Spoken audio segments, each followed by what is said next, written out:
सर्वांना नमस्कार, जय हिंद। आज आपण राज्यसेवा पूर्व परीक्षेचा 2020चा प्रश्नपत्रिकाचा ॲनालिसिस करणार आहोत। ठीक आहे, मागं आपण 21, 22 आणि 23चा ॲनालिसिस केलेला आहे। आज 2020चा ॲनालिसिस करू। ठीक आहे, प्रश्न कशा पद्धतीने सॉल्व करायचे असतात, काय ट्रिक्स असतात, काय लॉजिक लावायचे असतात। ठीक आहे, त्यानंतर एलिमिनेशन मेथड, बाकी अजून काही मेथड असतात त्या, आणि व्यवस्थित ॲनालिसिस। ठीक आहे, सर्व आपण बघूया। चला तर त्याआधी प्लीज सर्वांनी आपल्या चॅनलला सबस्क्राईब करा आणि तेवढी मदत करा। थँक्यू।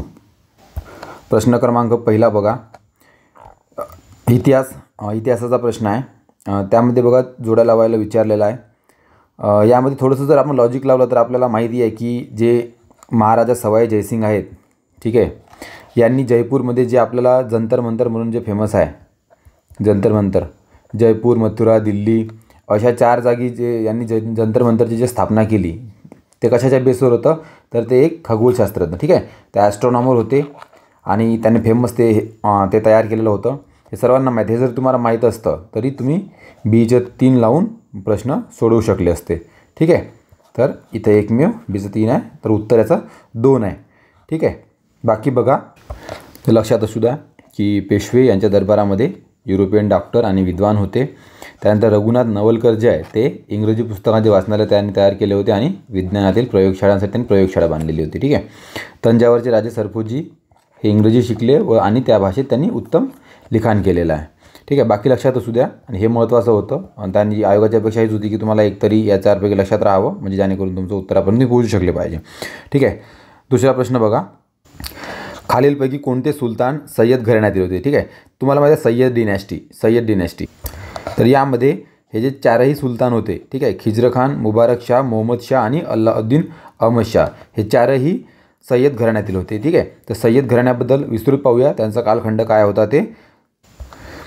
इथे बघा, 1206 ते 1290 स्लेव्ह डिनॅस्टी, ठीक आहे, जे कुतुबुद्दीन ऐबकची होती, त्याला गुलाम वंश असे सुद्धा म्हटले जाते। ठीक आहे, त्यानंतर स्लेव्ह नंतर खिलजी डिनॅस्टी, ठीक आहे, हे गुलाम वंश असं लक्षात ठेवायचं। गुलाम, याचे एक शॉर्टकट ट्रिक पण तुम्हाला सांगतो। खिलजी डिनॅस्टी, याच्यावर पण प्रश्न विचारला आहे। स्लेव्ह डिनॅस्टी किती मागच्या 2022च्या प्रश्नपत्रिकेमध्ये विचारलेला आहे की स्लेव्ह डिनॅस्टीचा हा जो कार्यकाळ आहे हा कुणाचा होता म्हणून। ठीक आहे, कुतुबुद्दीन ऐबक। खिलजी डिनॅस्टी, तुगलक डिनॅस्टी, लोधी डिनॅस्टी, ठीक आहे, तुगलकच्या नंतर आले होते सय्यद डिनॅस्टी, हे आपल्याला प्रश्न विचारले। ठीक आहे, सय्यद कधी होते? 1414 ते 1451। तर हे बघा, जे आपल्याला ऑप्शनमध्ये दिले आहे, खिजीर खान, मुबारक शाह, मोहम्मद शाह आणि अल्लाउद्दीन आलम शाह, हे काय 4ही दिलेले आहे आपल्याला। ठीक आहे, म्हणून आपलं उत्तर क्रमांक 4 येत होतं। त्यानंतर लोधी डिनॅस्टी, ठीक आहे, मग नंतर पानिपतची लढाई वगैरे झाली, नंतर मुघल वगैरे आले होते। ठीक आहे, आता बघा हे लक्षात कसं ठेवायचं। ठीक आहे, याची एक ट्रिक लक्षात ठेवायची क्रोनॉलॉजीसाठी, गुखी तुसलो असं लक्षात ठेवायचं।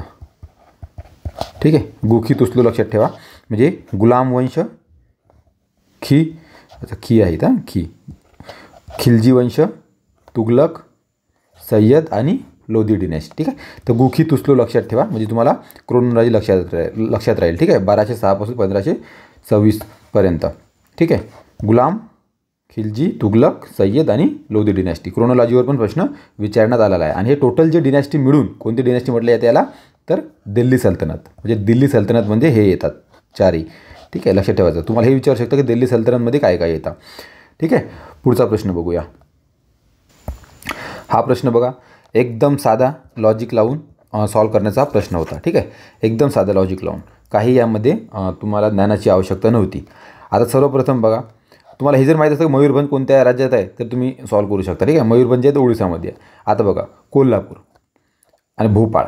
आता बरं, कोल्हापूर मुंबईमध्ये येईल की भोपाळ मुंबईमध्ये येईल, म्हणजे जवळपास तर कोल्हापूरच येईल। ठीक आहे, आणि मुंबई जे आहे, भोपाळ जे आहे ते कुठे येईल? मध्यवर्ती, सेंटरमध्ये कोण आहे तर भोपाळ। म्हणजे आपल्या जवळचं, मुंबईच्या जवळचं कोणतं दिसते? विलीन झालेलं कोणतं राहू शकते जवळपासचं? कोल्हापूरच राहू शकते। ठीक आहे, म्हणून कोल्हापूर मुंबईपर्यंत विलीन। त्यानंतर मध्यवर्ती राजकारभार कुठे जोडू शकते? भोपाळ। ठीक आहे, तर आधी जे इंडियाचं सेंटर होतं ते कोणतं? सेंट्रल जो प्रांत होता तो भोपाळ, CP आणि बेरार, सेंट्रल बेरार जो प्रांत होता तो त्याचं आधी भोपाळ होता। ठीक आहे, भोपाळ त्या प्रांतात होता। त्यानंतर बघा, मयूरभंज कुठं आहे? तर ओडिसा राज्यात आहे। ठीक आहे, हे जर माहीत आहे, रामपूर उत्तर प्रदेश राज्यात आहे, तरी तुमची जोडी आरामात लागली असती। ठीक आहे, तर तुमचं उत्तर बनते 1. 3चं उत्तर काय आहे? 1 आहे. ठीक आहे, पुढचा प्रश्न बघा. चौथा प्रश्न बघा. चुकीची जोडी ओळखायची आहे. यामध्ये हा थोडासा ट्रिकी प्रश्न होता. ठीक आहे, थोडा हार्ड प्रश्न होता. तर यामध्ये बघा दास्ता बकरों का टापू हे बरोबर आहे. सियाराम दल बिहारमध्ये होता हे पण बरोबर आहे. त्यानंतर याचे सारे Hindustan socialist Republican army Uttar Pradesh कानपूरमध्ये स्थापना केलेली होती हे पण बरोबर आहे. यामध्ये चुकीचं आहे ते परशुराम दल. ठीक आहे, आता यामध्ये याचे सारे हे जे Hindustan Republican socialist Republican army आहे याबद्दल आपण 2022च्या प्रश्नपत्रिकेमध्ये सविस्तर याचं विश्लेषण केलेलं आहे. ठीक आहे, तुम्ही तिथे बघू शकता. त्यानंतर बघा ह्यामध्ये बघा हे जे परशुराम दल आहे हे ओडिसामध्ये नसून हे जे परशुराम सिंग होते. ठीक आहे, कोण? परशुराम सिंग यांनी भागलपूर जे आता सध्याच्या भागलपूर जे सध्याच्या बिहारमध्ये आहे. ठीक आहे, तर याचं उत्तर बिहार पाहिजे होतं. ठीक आहे, बिहार किंवा भागलपूर. तर हे ओडिसा नाही आहे. ठीक आहे, पुढच्या वेळेस जर आला तर लक्षात ठेवा. चुकीची जोडी ओळखायची होती, महत्त्वाचं हे राहते, इथं लक्ष ठेवायचं असतं. ठीक आहे, पुढचं बघूया. यामध्ये बघा पुढीलपैकी कोणत्या स्त्रियांनी स्त्री वर्गाला स्वातंत्र्यासाठीचा अहिंसक लढा, ठीक आहे, अहिंसक लढा लढ्यास उद्युक्त केले होते. ठीक आहे, खूप डीप प्रश्न आहे हा, आयोगाने कुठून काढला माहिती नाही. यामध्ये बघा कमलादेवी, हंसा मेहता, रतनबेन मेहता आणि रमीबाई कामदार. ठीक आहे, हे बरोबर आहे. तर लक्ष्मीबाई गर्दे यांनी अहिंसक लढा करायला उद्युक्त केलेले नव्हते. होऊ शकते यांनी हिंसेचा साथ घेतलेला असेल. ठीक आहे, ते लक्षात ठेवा. ह्या हिंसेचा यांनी साथ घेतलेला होता. ज्याप्रमाणे आपले भगतसिंग वगैरे कार्य करत होते स्वातंत्र्य लढ्यासाठी हिंसेचा घेऊन, तर त्या प्रकारे कदाचित हे राहू शकतं. ठीक आहे, याचं उत्तर होतं 3. ठीक आहे, याचं उत्तर 3 आहे. पुढील प्रश्न बघा. 6वा प्रश्न बघा, जोड्या लावायचा आहे. ठीक आहे, यामध्ये हैदराबाद स्टेट काँग्रेसचे नेते आणि त्याचे कामं वगैरे यांनी सांगितलेलं. ठीक आहे, आणि त्यांचे ठिकाण वगैरे. यामध्ये बघा याचं उत्तर जे आहे ते 4 उत्तर आहे. ठीक आहे, यानुसार एचं 3 गोविंदभाई श्रॉफ जे आहेत ते मराठवाड्यातील लढ्याचे प्रमुख होते. त्यानंतर बी रामचंद्र राव. ठीक आहे, आता हे रामचंद्र राव वगैरे मॅक्झिमम तुम्हाला माहिती आहे तेलंगणा आंध्रामध्येच मिळेल तुम्हाला. ठीक आहे, त्याचं हे किंवा हे राहू शकत होतं, पण हा डीप क्वेश्चन होता, हा एवढा काही सोपा क्वेश्चन नव्हता. त्यानंतर डॉक्टर मेळकोटे जे आहे ते सीचं 2 हैदराबाद सिकंदराबाद क्षेत्राचे प्रमुख होते. त्यानंतर दिगंबरराव बिंदू जे आहेत ते ॲक्शन कमिटीचे प्रमुख होते. कुठले? तर हैदराबाद स्टेट त्या एरियातले. ठीक आहे, लक्षात ठेवा, रिपीट झाला तर माहिती पाहिजे. पुढचा प्रश्न बघूया. ठीक आहे, जर तुम्ही प्रश्नपत्रिकेचं मागचं विश्लेषण केलं असेल तर हा प्रश्न रिपीट झालेला आहे. प्रश्न रिपीट झाला म्हणण्यापेक्षा हे जे समाजसेवक आहेत रामचंद्र घाडगे यांच्यावर हे रिपीट विचारले गेले. ठीक आहे, याचं उत्तर रामचंद्र घाडगे आहे आणि यांच्यावरच आधी पण एकदा प्रश्न आलेला आहे. ठीक आहे, तर तुम्हाला हे माहीत असतं की सातारा जिल्ह्यातील कालेगावचे आहे तरी तुम्ही डायरेक्टली सोडू शकला असता. ठीक आहे, बाकी एवढं काही नाही आहे. हे महत्त्वाचं आहे की त्यांचा जन्म ते कुठले आहेत, सातारा जिल्ह्यात कालेगावचे. ठीक आहे, त्यांचे शिक्षण जे 4थीपर्यंत झाले. ओके, महाराष्ट्रातील जनतेवर त्यांच्या जलशा, आता हे महत्त्वाचं आहे, जलशाचा खूप परिणाम झाला होता. ठीक आहे, ते पुढच्या वेळेस सेपरेट प्रश्न पण येऊ शकते की रामचंद्र घाडगे कशाशी रिलेटेड आहेत, तर जलसा. ठीक आहे, आपण त्याला जलशाचा सध्या त्याला जलसा वगैरे म्हणतो. ठीक आहे, एक तमाशा टाईप असते, एक राहते नाटक टाईप. ठीक आहे, ते बहुजन समाजाला त्यांच्या दयनीय अवस्थेची त्यांच्यातील शिक्षणाच्या अभावाची जाणीव करून देत होते. कशाद्वारे? तर त्या जलशाद्वारे. ठीक आहे, ते लक्षात ठेवायचं, रामचंद्र घाडगे. पुढील प्रश्न बघा. यामध्ये जोड्या लावायला आपल्याला विचारलेलं आहे. ठीक आहे, त्याचं उत्तर 3 आहे. म्हणजे परीक्षित जे आहे ते अथर्ववेदातील प्रशस्ती काव्याचा नायक होते. ठीक आहे, परीक्षित लक्षात ठेवायचं. त्यानंतर जनमेजय पृथ्वी प्रदक्षिणेचे श्रेय याला दिले जाते. प्रवहन शैवाली प्रसिद्ध तत्त्वज्ञ होते. जयवाली जे काय प्रसिद्ध तत्त्वज्ञ होते. आणि जनक कोण? तर याज्ञवल्क्यांचे संरक्षण होते. ठीक आहे, जनक नावाचे याज्ञवल्क्याचे संरक्षण. लक्षात ठेवा, थोडा डीप प्रश्न आहे. पुढचा प्रश्न बघा. या प्रश्नात बघा 1945 रोजी उंबरगाव तालुक्यातील झरी येथील आदिवासींच्या परिषदेत भाषण करून वेठबिगारी संपवा असे कोणी सांगितले. ठीक आहे, तर प्रॉपर जर आपण बघितलं तर शामराव परुळेकर आणि गोदावरी परुळेकर या दोघांनी पण सांगितलं होतं, पण आयोगाने उत्तर त्याच्या शामराव परुळेकर दिलेलं आहे. तर तुम्ही पण तेच लक्षात ठेवा. ठीक आहे, उंबरगाव झरी कधी जर पुन्हा प्रश्न आला तर. पुढचा प्रश्न बघा, प्रश्न क्रमांक 10. 1989मध्ये मुंबई येथे नाव्यांची सभा बोलावून त्यांना स्त्रियांच्या केशवपणापासून कोणी प्रवृत्त केले होते. ठीक आहे, स्त्रियांच्या केशवपणापासून म्हणजे जे काही स्त्रिया जे काही विधवा झाल्यावर स्त्रिया वगैरे केस वगैरे त्यांना टक्कल करायचे, तुम्ही बघितलं असेल. आणि ते काकास्पर्श वगैरे पिक्चरमध्ये दाखवलेलं आहे आपल्याला. ठीक आहे, काकास्पर्शमध्ये सचिन खेडेकर वगैरे त्या पिक्चरमध्ये आहे. तर ते विधवा वगैरे झाले तेव्हा ते केस वगैरे त्यांना काढून घ्यायचे. तर ते त्यावेळेस त्यांनी नाव्यांची सभा बोलवून स्त्रियांचे वगैरे केश कापू नका, केशपासून परावृत्त केले होते, ठीक आहे. त्यांना ते नको करायला सांगितलं होतं. तर ते कोणी बोलवली होती, तर त्याचे होते ते महात्मा ज्योतिराव फुले, ठीक आहे. कारण की असे कार्य ते ग्रेट मॅन महात्मा ज्योतिबा फुलेच करत होते. त्यानंतर पुढचा प्रश्न बघूया. महात्मा ज्योतिबा फुले खूप महत्त्वाचे समाजसुधारक, यांच्याबद्दल तुम्हाला डिटेल माहितीच पाहिजे, ठीक आहे. इथं विश्लेषण करण्यापेक्षा तुम्ही जे काही यांच्याबद्दल संग्रहित करू शकता ते करायला पाहिजे, कारण की प्रत्येक वेळेस कुठं ना कुठं प्रश्न येतच असतो. पुढचा प्रश्न बघू. हा प्रश्न बघा. इथं म्हटलं आहे की माळवा, अर्जुनयान, योधेय, मद्रक, आभीर, प्ररर्जुन, सनकानिक, काक आणि खारपारी, ठीक आहे. हा डीपली अभ्यास करण्याचा प्रश्न होता. यामध्ये विचारलं आहे की हे काय होते, ठीक आहे. तर आर्यवर्तातील राज्य होते की समुद्रगुप्त शरण गेले टोळची राज्य होती की दख्खनचे राज्य होते की नागराजांचे प्रदेश होते, ठीक आहे. तर याचं उत्तर आहे समुद्रगुप्ताला शरण गेलेली टोळींची राज्य होती. काय झालं होतं त्या काळामध्ये जे समुद्रगुप्त होते, ठीक आहे, तर यांचा प्रभाव इतका जबरदस्त होता की आर्यवर्त, ठीक आहे, आर्यवर्त व दक्षिणापथ म्हणजे जो खालचा जो काही पूर्ण दक्षिण भाग आहे, तर दक्षिणापथ आणि आर्यवर्त यामध्ये पूर्ण यांनी इतका जबरदस्त प्रभाव आपला टाकलेला होता आपल्या युद्धा थ्रू, की हे जे ट्रायबल राज्य होते, हे जे आदिवासी क्षेत्र होते, त्यांनी स्वतःहून संपूर्णपणे समर्पित करून टाकलेलं होतं, ठीक आहे. म्हणजे युद्ध करून नुकसान पोहोचवण्यापेक्षा स्वतःच त्यांनी समर्पित झाले होते. इतकं त्यावेळी समुद्रगुप्ताचं वर्चस्व होतं, ठीक आहे. तर लक्षात ठेवा. पुढचा प्रश्न बघा. हा बघा खूप छान प्रश्न आहे. यामध्ये जोड्या लावायला विचारलेला आहे. तर इथे बघा जे ह्याचं प्रश्न उत्तर 2 आहे. तर यामध्ये जे मुकुंद दास होते ते देशभक्तीपर गीते लिहायचे, ठीक आहे. त्याने देशभक्तीवर गीते वगैरे लिहिली होती. त्यानंतर बाल गंगाधर टिळक जे होते त्यांनी काय केलं होतं, मुंबईचे जे गिरणी मालक आहेत त्यांनी गिरणी मालकांना धमकावून सांगितलं होतं की जे तुम्ही धोतर जे महाग दरामध्ये विकून राहिले तर ते तुम्ही स्वस्त दरामध्ये, ठीक आहे, माफक दरामध्ये ते धोतर पुरवा, ठीक आहे, जे काय त्या काळात बाबाजी लोक वगैरे बुढे लोक वगैरे घालत होते. त्यानंतर बघा लाला लजपत राय ते काय तर परदेशातील सागराच्या वापराविरोधात स्वदेशी चळवळ, ठीक आहे, त्यांनी केली होती. आणि चिदंबरम पिल्लई ह्या रिपीट झालेला आहे.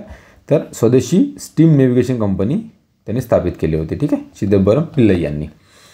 लक्षात ठेवा. नंतर बघा यामध्ये विचारलेलं आहे की कोणत्या व्यक्ती शहाजहाच्या दरबारी चित्रकार होता, ठीक आहे. तर मीर हाशिम, चित्रमणी, अनुपचित्र आणि फकीरुल्ला हे त्यांच्या दरबारात चित्रकार म्हणून कार्यरत होते. तर याचं उत्तर आहे A, B आणि D, ठीक आहे. तर मोहम्मद हसन हे नव्हते. लक्षात ठेवा. पुढचा प्रश्न बघा. पुढील गोष्टींची कालानुक्रमानुसार मांडणी करा, ठीक आहे. तर यामध्ये बघा खूप महत्त्वाचा प्रश्न आहे हिस्ट्रीचा. यामध्ये बघा जो पाकिस्तानचा ठराव जो आहे तो सर्वप्रथम 1940मध्ये मांडण्यात आलेला होता, ठीक आहे, 1940मध्ये. त्यानंतर राजाजींनी जी एक योजना सांगितलेली होती की आपण कशा प्रकारे तुम्ही पाकिस्तानची जी मागणी होत होती त्यामध्ये आणि जे भारत त्यामध्ये कसं सामंजस्य स्थापन करून एक चांगल्या प्रकारे फाळणी करू शकलो असतो आपण, त्याबद्दल सांगितलेलं होतं. तर ते काँग्रेसने आणि जिन्नाने दोघांनी पण नाकारलेली होती 1944, ठीक आहे.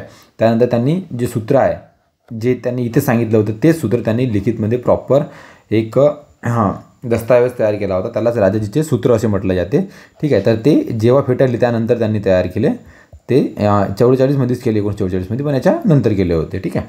आणि त्यानंतर सिमला परिषद जी होती हे 1945मध्ये, ठीक आहे, लॉर्ड वेवेल यांनी भरवलेली होती, ठीक आहे. त्यांनी मुस्लिम अली म्हणजे जिन्ना वगैरे यांना आणि महात्मा गांधी यांना आमंत्रित केले होते मीटिंगसाठी, ठीक आहे.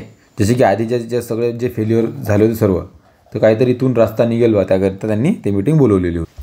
पण इथे पण तो काही डेडलॉक सुधारू शकला नाही आणि तिथं पण ज्या मागण्या तशाच राहिल्या, इथून पण काही सोल्युशन निघू शकलेलं नाही, ठीक आहे.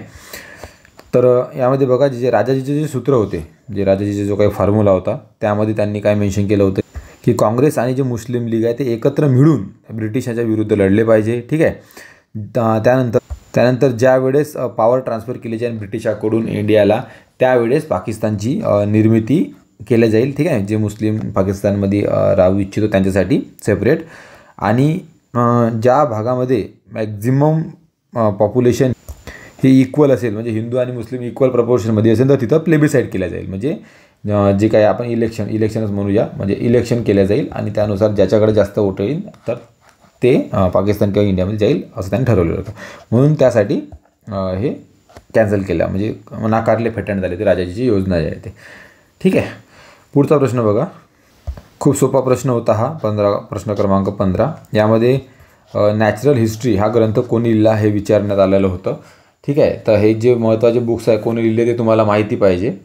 त्यानंतर याच्यामध्ये याचं उत्तर होतं प्लिनी. ठीक आहे. तर नॅशनल हिस्ट्री कोण लिहिलं तर प्लिनीने लिहिली. ठीक आहे.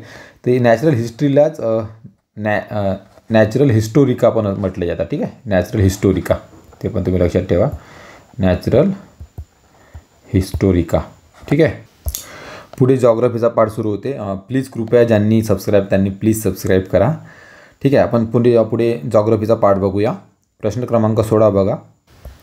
16वा प्रश्न बघा. या प्रश्नामध्ये जुळा लावायला विचारलेला आहे. ठीक आहे. कोणती नदी कोणत्या शहराच्या काठावर आहे ते विचारलेलं. ठीक आहे. शहर कोणत्या नदीच्या काठावर आहे ते विचारलेलं आहे. आता बघा, हे पॅरिस आपल्याला भरपूरदा रिपीट झालेलं आहे सरळ सेवेमध्ये वगैरे, आणि खूपदा विचारतात. पॅरिस खूप फेमस आहे. ठीक आहे. पॅरिसबद्दल विचारतात. पॅरिस कुठे आहे तर आपल्याला सर्वांना माहिती आहे की पॅरिस हे सीन नदीवर आहे. ठीक आहे. सीन नदीच्या काठावर पॅरिस वसलेला आहे. ठीक आहे. त्यानंतर बघा जिनेवा कुठे आहे तर रोन नदीच्या काठावर आहे. ठीक आहे. रोन नदी. ठीक आहे. त्यानंतर बॉन जे आहे ते राईन नदीच्या काठावर आहे. आणि क्यू जे आहे ते डेनेपर नाही, ते इंग्लिशमध्ये बघा ते डी सायलेंट करून नेपर त्यांना म्हटलं जातं. ठीक आहे. तर डेनेपर नदीच्या काठावर ते आहे. याचं उत्तर 1 हे याचं उत्तर आहे. ठीक आहे. लक्षात ठेवा, खूपदा विचारतो असा प्रश्न. ठीक आहे. आणि यामध्ये बघा, यामध्ये सीन नदीचा जो बँक आहे, बँक ऑफ रिव्हर सीन, त्याला युनेस्को वर्ल्ड हेरिटेज साईट म्हणून पण दर्जा मिळालेला आहे. ठीक आहे. UNESCO world heritage site. लक्षात ठेवा. पुढचा प्रश्न बघा. ठीक आहे. सोपा प्रश्न आहे. जॉग्राफीमध्ये आपल्याला पाहायला हमेशा खूपदा आलेला असतो हा प्रश्न. त्यामध्ये बघा, कडप्पा खडक श्रेणी ही पैनगंगा आणि गोदावरी नदी खोऱ्यात आढळते. ठीक आहे. तर हे बरोबर आहे. धारवाड खडक श्रेणी हे श्रेणीमध्ये लोहखनिज आणि मॅंगनीज सापडते. ठीक आहे. ते जे धारवाड जे आहे ती चंद्रपूर साईडला वगैरे मिळते, चंद्रपूर नागपूर, तर तिथे लोहखनिज आणि मॅंगनीजच्या साठे आहेच. ठीक आहे. त्याचं गोंडवाना खडक श्रेणीमध्ये दगडी कोळसा मुबलक प्रमाणात आढळतो. ठीक आहे. तर हे पण आपल्या पूर्व विदर्भाच्या साईडला आहे. ठीक आहे. तर त्यामुळं तिन्ही आपलं ऑप्शन बरोबर आहे आणि त्याचं उत्तर 4 हे येतं. पुढचा प्रश्न बघूया. यामध्ये बघा नदी आणि त्याबद्दल सविस्तर माहिती विचारलेली आहे जोड्या लावायला. एकदम सोपा असा हा प्रश्न आहे. आपल्याला माहिती आहे की सिंधू नदी जी कुठे आहे एकदम नॉर्थला आहे, जम्मू काश्मीरमध्ये ती नदी आहे, इंदस. ठीक आहे. आता बघा, बाकीचे तुम्ही जे ऑप्शन बघितले तर सिंधू नदीचे कुठंच त्याच्या लिंक लागत नाही. ठीक आहे. फक्त दुसरा ऑप्शन लागतो. सिंधू नदी कुठे आहे तर तिबेटमधील मानसरोवरपासून उगम पावते, सर्वांना माहिती आहे. ठीक आहे. आणि माहीत असायलाच पाहिजे आपल्याला. हे जरी तुम्हाला माहीत असलं तरी तुम्ही एलिमिनेशन करून आपल्या 2 ऑप्शनपर्यंत पोहोचू शकता. ठीक आहे. 3 किंवा 4. त्यानंतर बघा कावेरी नदी. तर कावेरी नदी कुठे, ब्रह्मगिरी कर्नाटकमधून उगम पावते ब्रह्मगिरी पर्वतातून, तेही तुम्हाला माहिती आहे. ठीक आहे. तर कावेरीचं 5. ठीक आहे. त्यानुसार आपलं उत्तर 4 येते. आणि सर्वांना माहीत असेल की जे नर्मदा आहे, नर्मदेचा उगम कुठे होते तर मध्य प्रदेशमधील अमरकंटक टेकड्यामध्ये. ठीक आहे. आणि तापी नदीचा उगम होतो तो सातपुडा पर्वतरांगेतून उगम होतो. ठीक आहे. सातपुडा. हे 4ही लक्षात ठेवा. भरपूरदा तापी आणि नर्मदामध्ये कन्फ्युजन होतं मुलांना, पण लक्षात ठेवा बैतूल जिल्ह्यामध्ये तापीचा उगम होतो सातपुडा पर्वतात आणि नर्मदा नदीचा अमरकंटक टेकड्यांमध्ये. ठीक आहे. पुढचा प्रश्न बघा. यामध्ये कोणती जोडी बरोबर आहे ते विचारलेलं आहे. ठीक आहे. 2011च्या पॉप्युलेशनप्रमाणे कोणती बरोबर आहे त्याबद्दल आपल्याला विचारलं आहे. त्यामध्ये बघा बरोबर फक्त बी आणि सी हे बरोबर आहे. ठीक आहे. तर नाशिकची जी घनता आहे ती 393 आणि लिंग गुणोत्तर 434, नांदेडचं 319 आणि लिंग गुणोत्तर 943. तर हे 2 बरोबर आहे. ठाणे आणि औरंगाबाद चुकीचं आहे. ठीक आहे. तुम्ही एकदा लोकसंख्या जे आहे 2011ची लोकसंख्येचा पूर्ण भारताची आणि महाराष्ट्राची त्याची तुलना करून त्याचा अभ्यास करा, कारण की ते प्रत्येक पेपरमध्ये विचारलं जातं. ठीक आहे. छोटासा टॉपिक आहे पण थोडं लक्षात ठेवायला थोडंसं हे आहे. ठीक आहे. तर तुम्ही ते लक्षात ठेवा, ते आवश्यक आहे. पुढचा प्रश्न बघा. या प्रश्नामध्ये बघा. ठीक आहे. आता कुणाकुणाला हा आउट ऑफ द सिलेबस प्रश्न वाटेल आणि तो आहे पण. ठीक आहे. तर काय आपल्या पुस्तकामध्ये अभ्यासाला कुठेतरी आहे नाही हे, पण त्या थेरीज आयोग विचारत राहतात फालतू कुठून ना कुठून. ठीक आहे. आता यामध्ये बघा कोणत्या शास्त्रज्ञांनी काय म्हटलं ते विचारलेलं आहे. की दिलेल्या इष्टतम लोकसंख्येच्या व्याख्येशी संदर्भित शास्त्रज्ञांच्या जोड्या. इष्टतम म्हणजे ऑप्टिमम पॉप्युलेशन. ठीक आहे, ऑप्टिमम पॉप्युलेशन. यांचं म्हणणं आहे की जेव्हा ऑप्टिमम पॉप्युलेशन होते म्हणजे मॅक्झिमम टाईप ऑप्टिमम पॉप्युलेशन होते तेव्हा काय होऊ शकतं. ठीक आहे, तेव्हा काय होऊ शकतं ते त्यांनी सांगितलेलं आहे. ठीक आहे, तर यामध्ये बघा याचं उत्तर 2 आहे. त्यानुसार आपण बघा तर एचं 2. बॉल्डिंगने काय म्हटलं होतं ते की ऑप्टिमम पॉप्युलेशननी राहणीमानाचा दर्जा उंचावेल. ठीक आहे. त्यानंतर डॅल्टननी म्हटलेलं आहे की प्रतिडोई जास्तीत जास्त उत्पन्न येईल. पीटरसननी काय म्हटलं तर जास्तीत जास्त आर्थिक परतावा येईल. आणि कार्ल सॉन्डर्सनी म्हटलं जास्तीत जास्त समाज कल्याण होईल. ठीक आहे, ऑप्टिमम पॉप्युलेशननी. तर हे लक्षात ठेवा. ठीक आहे, पुढचा प्रश्न बघा 21 प्रश्न. हा प्रश्न बघा आयोगाने कॅन्सल केलेला आहे. ठीक आहे, त्याला आपण स्किप करूया. का बरं कॅन्सल केलं तर. पुढचा प्रश्न बघा प्रश्न क्रमांक 22. खालील विधानाचे परीक्षण करून योग्य पर्याय निवडा. त्यामध्ये म्हटलेलं आहे बहुतांश भारतीय कोळसा क्षेत्र 78 डिग्री पूर्व रेखावृत्ताच्या पूर्वेला आहे. तर हे बरोबर सेंटेन्स आहे. ठीक आहे, बरोबर सेंटेन्स आहे. भारताच्या एकूण कोळसा उत्पादनाच्या 50% कोळसा ओरिसा, छत्तीसगड आणि झारखंड या राज्यातून येतो. बरोबर आहे. इथं खूप साऱ्या खाणी आपल्याला माहिती आहे आणि खूप साऱ्या खनिजांनी संपूर्ण हा आपला संपन्न असा 2-3 स्टेट आहेत. ठीक आहे, ओडिसा, छत्तीसगड आणि झारखंड. त्यानंतर याप्रमाणे दोन्ही हे उत्तर बरोबर आहेत. यामध्ये बघा उपोष्णकटिबंधीय उच्च दाब पट्ट्याकडून विषुववृत्तीय कमी दाब पट्ट्याकडे वाहणाऱ्या वाऱ्यांना काय म्हणतात. ठीक आहे, तर त्याला व्यापारी वारे म्हणतात. ठीक आहे, wind blowing from subtropical high pressure belt to the equatorial low pressure belt. ठीक आहे, त्याचे अर्थ असते इथे इक्वेटोरियल लो प्रेशर बेल्ट आणि सब ट्रॉपिकल इथून जे असे वाहतात त्यांना काय म्हणतात तर ट्रेड वाइंड म्हणतात. ठीक आहे, लक्षात ठेवा. पुढचा प्रश्न बघा. यामध्ये बघा ही आपली अर्थ असते. ठीक आहे, अर्थ आहे हे इक्वेटोर आहे. ठीक आहे, इथे 30 डिग्री 60 डिग्री. ठीक आहे, हे असते 30 डिग्री, हे असते 60 डिग्री, 30-60. तर यामध्ये हे जी सेल असते. ठीक आहे, असे वारे वाहतात. याला काय म्हणतात हॅडली सेल. ठीक आहे, हॅडली सेल. आणि ही जी सेल असते याला काय म्हणते तर फॅरेल सेल. लक्षात ठेवा. ठीक आहे, फॅरेल सेल. आणि हे जे शेवटपर्यंत असते 90 डिग्रीपर्यंत त्याला म्हणतात पोलर सेल. ठीक आहे, हे तुमच्या लक्षात असा. तर हे जे ट्रेड वाइंड आहे ते आता हे जे वाइंड आहेत इक्वेटोरियलवरून ह्या डायरेक्शननी अशा डायरेक्शननी असे वाहतात. ठीक आहे, तर ते या डायरेक्शननी वाहतात. तर याला म्हणतात ट्रेड वाइंड. ठीक आहे, हेच विचारलं आहे आपल्याला. ठीक आहे, सब ट्रॉपिकलकडून इक्वेटोरियल लो प्रेशर बेल्ट. ठीक आहे, इथं हाय प्रेशर असते आणि इथं इक्वेटोरियल लो प्रेशर असते. ठीक आहे, तापमान जास्त असल्यामुळे. ठीक आहे, पुढचा प्रश्न बघा. ठीक आहे, लॉजिक बेस एकदम सोपा प्रश्न आहे. महाराष्ट्रामध्ये शेतजमिनीच्या विभाजनामुळे काय झाले. आता जेव्हा शेतीची विभाजनी होईल 2 भाऊचे 4 भाऊ मग 5 जे काही असं आपलं विभाजनी होत आले आहे पहिल्याच्या काळापासून तर त्याच्यामुळे काय होते. साधा प्रश्न. ठीक आहे, शेतकरी स्वतःच्या कुटुंबावर धान्य उत्पादन करू शकत नाही. बरोबर आहे. ठीक आहे, कमी शेती होत चालली. शेतजमिनीस पाणी पुरवठा करण्यास अडचणी निर्माण होतात. बरोबर आहे. आता 2 भाऊ आहे. 2 भावांना आपली शेती वाटून घेतली. पण आधी आजोबाच्या काळातली जी एकत्रित शेती होती त्यामध्ये जर विहीर समजा या साईडला आहे. मग शेती वाटून घेतल्यामुळे काय झालं विहीर याच्या शेतात आली, याच्या शेतात नाही आली. ठीक आहे, जरी ह्या पाण्याचा त्याने अधिकार लिहून घेतला पण झालं ना प्रॉब्लेम तर क्रिएट झाला पाण्याचा.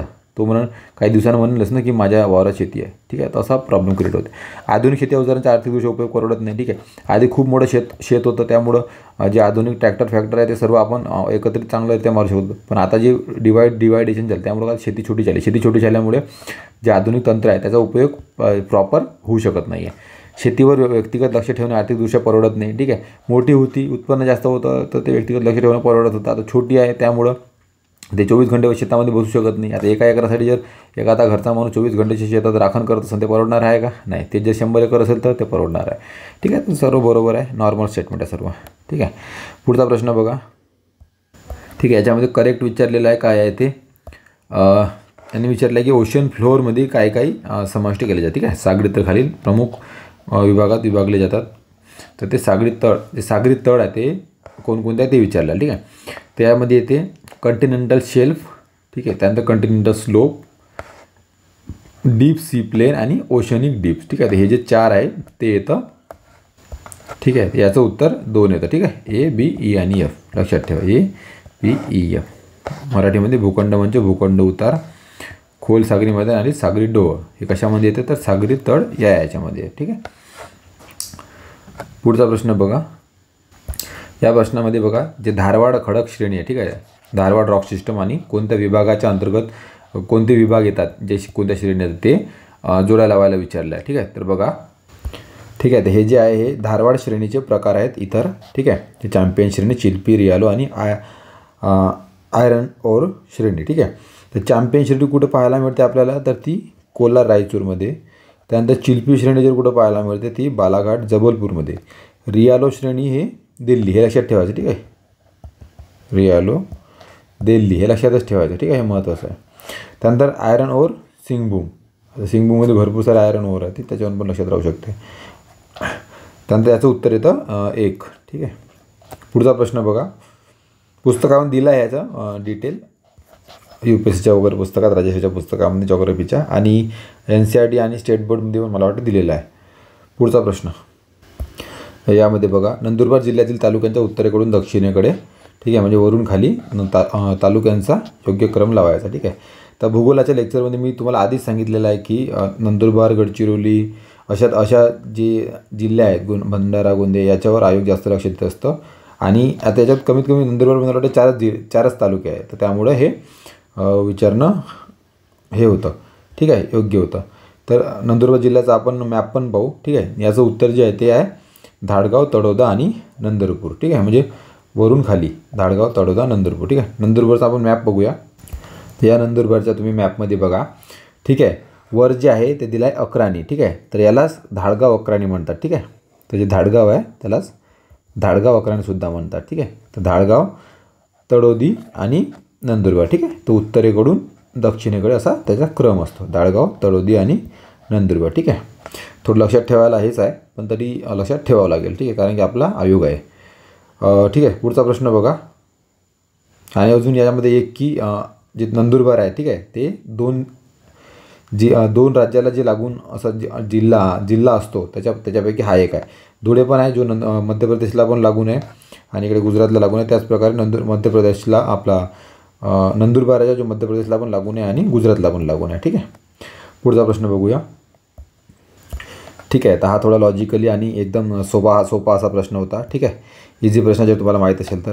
आपला जो भारताचा टाईम आहे. ठीक आहे. ग्रीनविच मीन टाईमच्या आपला जो भारताचा टाईम आहे तो किती 5.5 तास समोर आहे. ठीक आहे. 5.5 तास समोर आहे.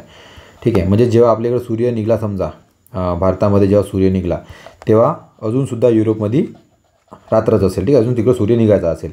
पण जेव्हा इकडे समजा सूर्य सकाळचे 6 वाजले. ठीक आहे. तर इकडे जे ग्रीनविच मीन टाईम आहे तिकडे किती वाजले असेल तर 6 आणि 5 11, 11:30. ठीक आहे. म्हणजे तिकडे रात्रच असेल म्हणजे 5:30च्या आधी धरायचं. जेव्हा इथं सकाळी होईल तेव्हा रात्रच आहे. ठीक आहे. पण जेव्हा इकडं दुपारचे 11:30 वाजले असेल तेव्हा आपल्या इकडं जेव्हा दुपारचे 11:30 वाजले असेल तेव्हा इथे 5:30 वाजेल. म्हणजे सकाळ वाजेल. ठीक आहे. सकाळचे 6 वाजेल. तर त्यानुसार बघा जेव्हा भारतात आता 12 वाजलेले आहे तर हे आपण म्हणजे आपल्याकडे 12 वाजले, सूर्य निघून इकडे चालला गेला म्हणजे इकडे सकाळ होईल आता. कारण की सूर्य असा पूर्वेकडून पश्चिमेकडे जातो. ठीक आहे. इथून निघून गेला. इथं आता 12 वाजले दुपारचे. सूर्य म्हणजे आता इथं आहे सूर्य 5-5.5 तास समोर आहे आपल्यावाल्या. समजलं. म्हणजे आता इथं मॉर्निंग झाली. लक्षात ठेवा. मॉर्निंग झाली आणि सकाळचे 6:30 वाजणार. ठीक आहे. तेव्हा 5.5 तास म्हणजे हे आपण यांच्या समोर आहोत असं लक्षात ठेवायचं. ठीक आहे. आणि इव्हनिंगचे 6:30 कुठे तर इंटरनॅशनल डेट लाईनवर वाजणार म्हणजे जे मागं असते.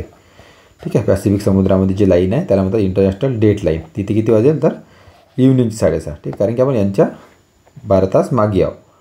यांच्या मागे 12 तास आणि यांच्या समोर 12 तास 5.5 तास. 5.5 यांच्या मागे आणि यांच्या समोर असतो. लक्षात ठेवायचं. ठीक आहे. पुढचा प्रश्न बघा. याचं उत्तर 1 आहे. हा प्रश्न बघा. भारतामध्ये मोसमी वारे वाहण्यासाठी कोणती स्थिती कारणीभूत आहे? भूमिखंडाचा विस्तृत भाग बरोबर आहे. भारताच्या तिन्ही बाजू असलेला समुद्र बरोबर आहे. 30 ते 40 डिग्री अक्षांशाच्या पट्ट्यास जेट प्रवाहाचे अस्तित्व. ठीक आहे. जे जेट स्ट्रीम आपल्या 30 ते 40 डिग्री याच्यात वाहते आणि आपण जवळपास याच्यातच मोडतो. त्यामुळं तो पण एक प्रभाव आपल्याला पडतो. ठीक आहे. त्याचं उत्तर 4 येते. पुढील प्रश्न बघा, चिनूक वाऱ्या संबंधातील हा प्रश्न आहे. ठीक आहे, हा जो नॉर्थ अमेरिकेत वाहणारे जे वारे आहे त्याला चिनूक वारे म्हणतात. बरोबर नाहीत ते विचारले. ठीक आहे, हे वारे रॉकी पर्वतावरून वाहतात. तर हे सेंटेन्स जे आहे ते एकदम बरोबर आहे. ठीक आहे, हे वारे स्थानिक प्रकारचे वारे आहेत. बरोबर आहे, आपल्याला लोकल वाइंड म्हणतात त्याला. हे वारे आल्प्स पर्वताच्या दक्षिण बाजून. आता आल्प्स पर्वत जे हे कुठं आहे ते युरोपमध्ये आल्प्स पर्वत. मग याचा काय संबंध आहे का नाही, कारण की नॉर्थ अमेरिकेत आहे. तर हे चुकीचं आहे. हे वारे राईन नदी खोऱ्यातून वाहतात नाही. ठीक आहे, तेही चुकीचं आहे. ठीक आहे, राईन पण तिकडे युरोपमध्येच आहे. त्यामुळे सी आणि डी चुकीचं आहे आणि ए आणि बी बरोबर आहे. ठीक आहे, पुढील आपला प्रश्न बघूया. ठीक आहे, हा खूपदा रिपीट झालेला प्रश्न आहे की खालील कोणत्या प्राण्यांच्या जाती 1952च्या फार पूर्वी नष्ट होणाऱ्या आहेत असे जाहीर करण्यात आले आहे. ठीक आहे, तर एशियाटिक चित्ता. ठीक आहे, सध्या नष्ट झालेला असं त्याला म्हटलं जाते, एशियाटिक चित्ता, लक्षात ठेवायचं. त्यानंतर पुढचा प्रश्न बघा, यांनी म्हटलं आहे की वस्तीस्थान नष्ट होणे खालीलपैकी कोणत्या उपक्रमामुळे होऊ शकते. वस्तीस्थान कोणत्या उपक्रम नष्ट होऊ शकते असं म्हणणं. ठीक आहे, तर डिफॉरेस्टेशन म्हणजे निर्वनीकरण, झाडे तोडणे. बरोबर आहे, त्यामुळे होऊ शकतं. 100% बरोबर आहे. त्यानंतर दलदलीचे पुनःप्रापण. ठीक आहे, तर ते योग्य आहे. ठीक आहे, त्यानंतर जमिनीच्या वापरात होणारे बदल. बरोबर आहे, आजकाल जे जमिनीच्या वापरात आपण बदल करत आहोत लँडच्या यूजच्या वाटत, त्यामुळे पण ते होऊ शकतं. उदरनिर्वाह शेती. ठीक आहे, तर आयोगाने हे ऑप्शन नाही दिलं आहे उदरनिर्वाह शेती, आणि याचा काही संबंध वाटत नाही मला. ठीक आहे, सबसिस्टन्स शेती आपण जे सबसिस्टन्स फार्मिंग करतो, ठीक आहे, खाण्यापुरती वगैरे, त्याला उदरनिर्वाह शेती म्हणतात. तर त्याच्यामुळं काही वस्तीस्थान नष्ट होण्याचा काही एवढं धोका नाही आहे. ठीक आहे, त्यामुळं ते उत्तर येणार नाही. त्याचं उत्तर ए, बी आणि सी आहे. ठीक आहे, लक्षात ठेवा. त्यानंतर पुढील प्रश्न बघा, नॅशनल पार्क आणि स्टेटबद्दल हे विचारलेलं आहे. आयोगाने हा प्रश्न जो आहे तो रद्द केलेला आहे. ठीक आहे, हा प्रश्न कॅन्सल केलेला आहे. तरी पण तुम्ही सेल्फ स्टडी म्हणून आता हे कुठे आहे ते तुम्ही शोधायचं आहे. ठीक आहे, तरी मी सांगून देतो. आता यामध्ये बघा, जे सिमलीपाल आहे ते कुठे आहे, तर ते सिमलीपाल ओडिसामध्ये आहे. भगवान महावीर नॅशनल पार्क ते आहे गोव्यामध्ये आहे. ठीक आहे, आता हा दुधवा नॅशनल पार्क आहे हे उत्तर प्रदेशमध्ये आहे. ठीक आहे, दुधवा उत्तर प्रदेशमध्ये आहे, त्यामुळे मला वाटतं हा प्रश्न कॅन्सल केला गेलेला असेल. ठीक आहे, आणि त्यानंतर हे जे नरमदफा आहे हे नरमधाबा नाही आहे. ठीक आहे, ते नामदफा आहे. ठीक आहे, नामदफा नॅशनल, तर हे आहे अरुणाचल प्रदेशमध्ये. ठीक आहे, नामदफा नॅशनल पार्क अरुणाचल प्रदेशमध्ये आहे. तर हे मला वाटतं दुधवाचं उत्तर प्रदेश द्यायचं, तर उत्तराखंड दिला गेलेला आहे. ठीक आहे, त्यामुळे हा प्रश्न कॅन्सल करण्यात आला. पुढचा प्रश्न बघा, आता यामध्ये बघा तुम्ही एक सिंपल लॉजिक लावू शकता. ठीक आहे, आवाजाची पातळी आणि त्याचं कार्य याबद्दल विचारलेलं आहे. आता इथं म्हटलं आहे की बघा, कायमची श्रवण क्षमतेची हानी. आता कायमची हानी कधी होईल, जेव्हा सर्वात जास्त असा आवाज राहील तेव्हा. सर्वात जास्त कुठं दिसते तुम्हाला, तिथे 100. ठीक आहे, म्हणजे एक तुम्ही जोडू शकता. त्यामुळे एलिमिनेट होऊन तुमचा ऑप्शन 1 किंवा 2 राहू शकतं. ठीक आहे, त्यानुसार बघितलं तर बीचं 1 आहे. ठीक आहे, म्हणजे 40 डेसिबल झोपेत अडथळा आणू शकतो. ठीक आहे, आता तुम्हाला निवडायचं 70 किंवा 90मध्ये. आता बघा, कार्यक्षमतेमध्ये हानी कमी आवाजाने की जास्त आवाजाने, 70 की 90नी, तुम्हाला वाटते 90नी. ठीक आहे, तर 90मुळे कार्यक्षमतेमध्ये हानी होते आणि भाषणात जे व्यत्यय आहे ते 70, म्हणजे एखादा माणूस भाषण देत आहे सॉफ्टली आणि 70 डेसिबलचा आवाज जर होत आहे तर त्याच्या भाषणामध्ये व्यत्यय येऊ शकतो. ठीक आहे, त्याचं उत्तर जे आहे ते 34चं 2 याचं उत्तर येतं. ठीक आहे, पुढचा प्रश्न बघा. ठीक आहे, हा प्रश्न बघा एकदम लॉजिक बेस्ड प्रश्न आहे. ठीक आहे, हा कोणाचा चुकायला नको. आता यामध्ये बघा की कीटक काय करतात. कीटक सर्वांना माहीत आहे, म्हणजे फुलपाखरू वगैरे बाकी कीटक काय करतात, पीक परागकण वाहक आहे. ठीक आहे, तर जे पोलन ग्रेन आहे एका झाडावरून दुसऱ्या झाडावर नेण्याचं जे सेक्शुअल रिप्रोडक्शनचं काम करतात. ठीक आहे, वनस्पतीच्या याच्यामध्ये आपण म्हणू शकतो ते कीटक करतात. ठीक आहे, आपल्याला हे माहीत आहे. ठीक आहे, याद्वारे पण तुम्ही उत्तरापर्यंत पोहोचू शकता. ठीक आहे, ऑप्शन एलिमिनेट करून ए किंवा बी. त्यानंतर माहिती आहे आपल्याला की सर्प काय करतो, उंदीर खातो. ठीक आहे, तर उंदरापासून संरक्षण सर्प देतो. ठीक आहे, बीचं 4 जरी धरलं तर तुम्ही इथं पण आहे.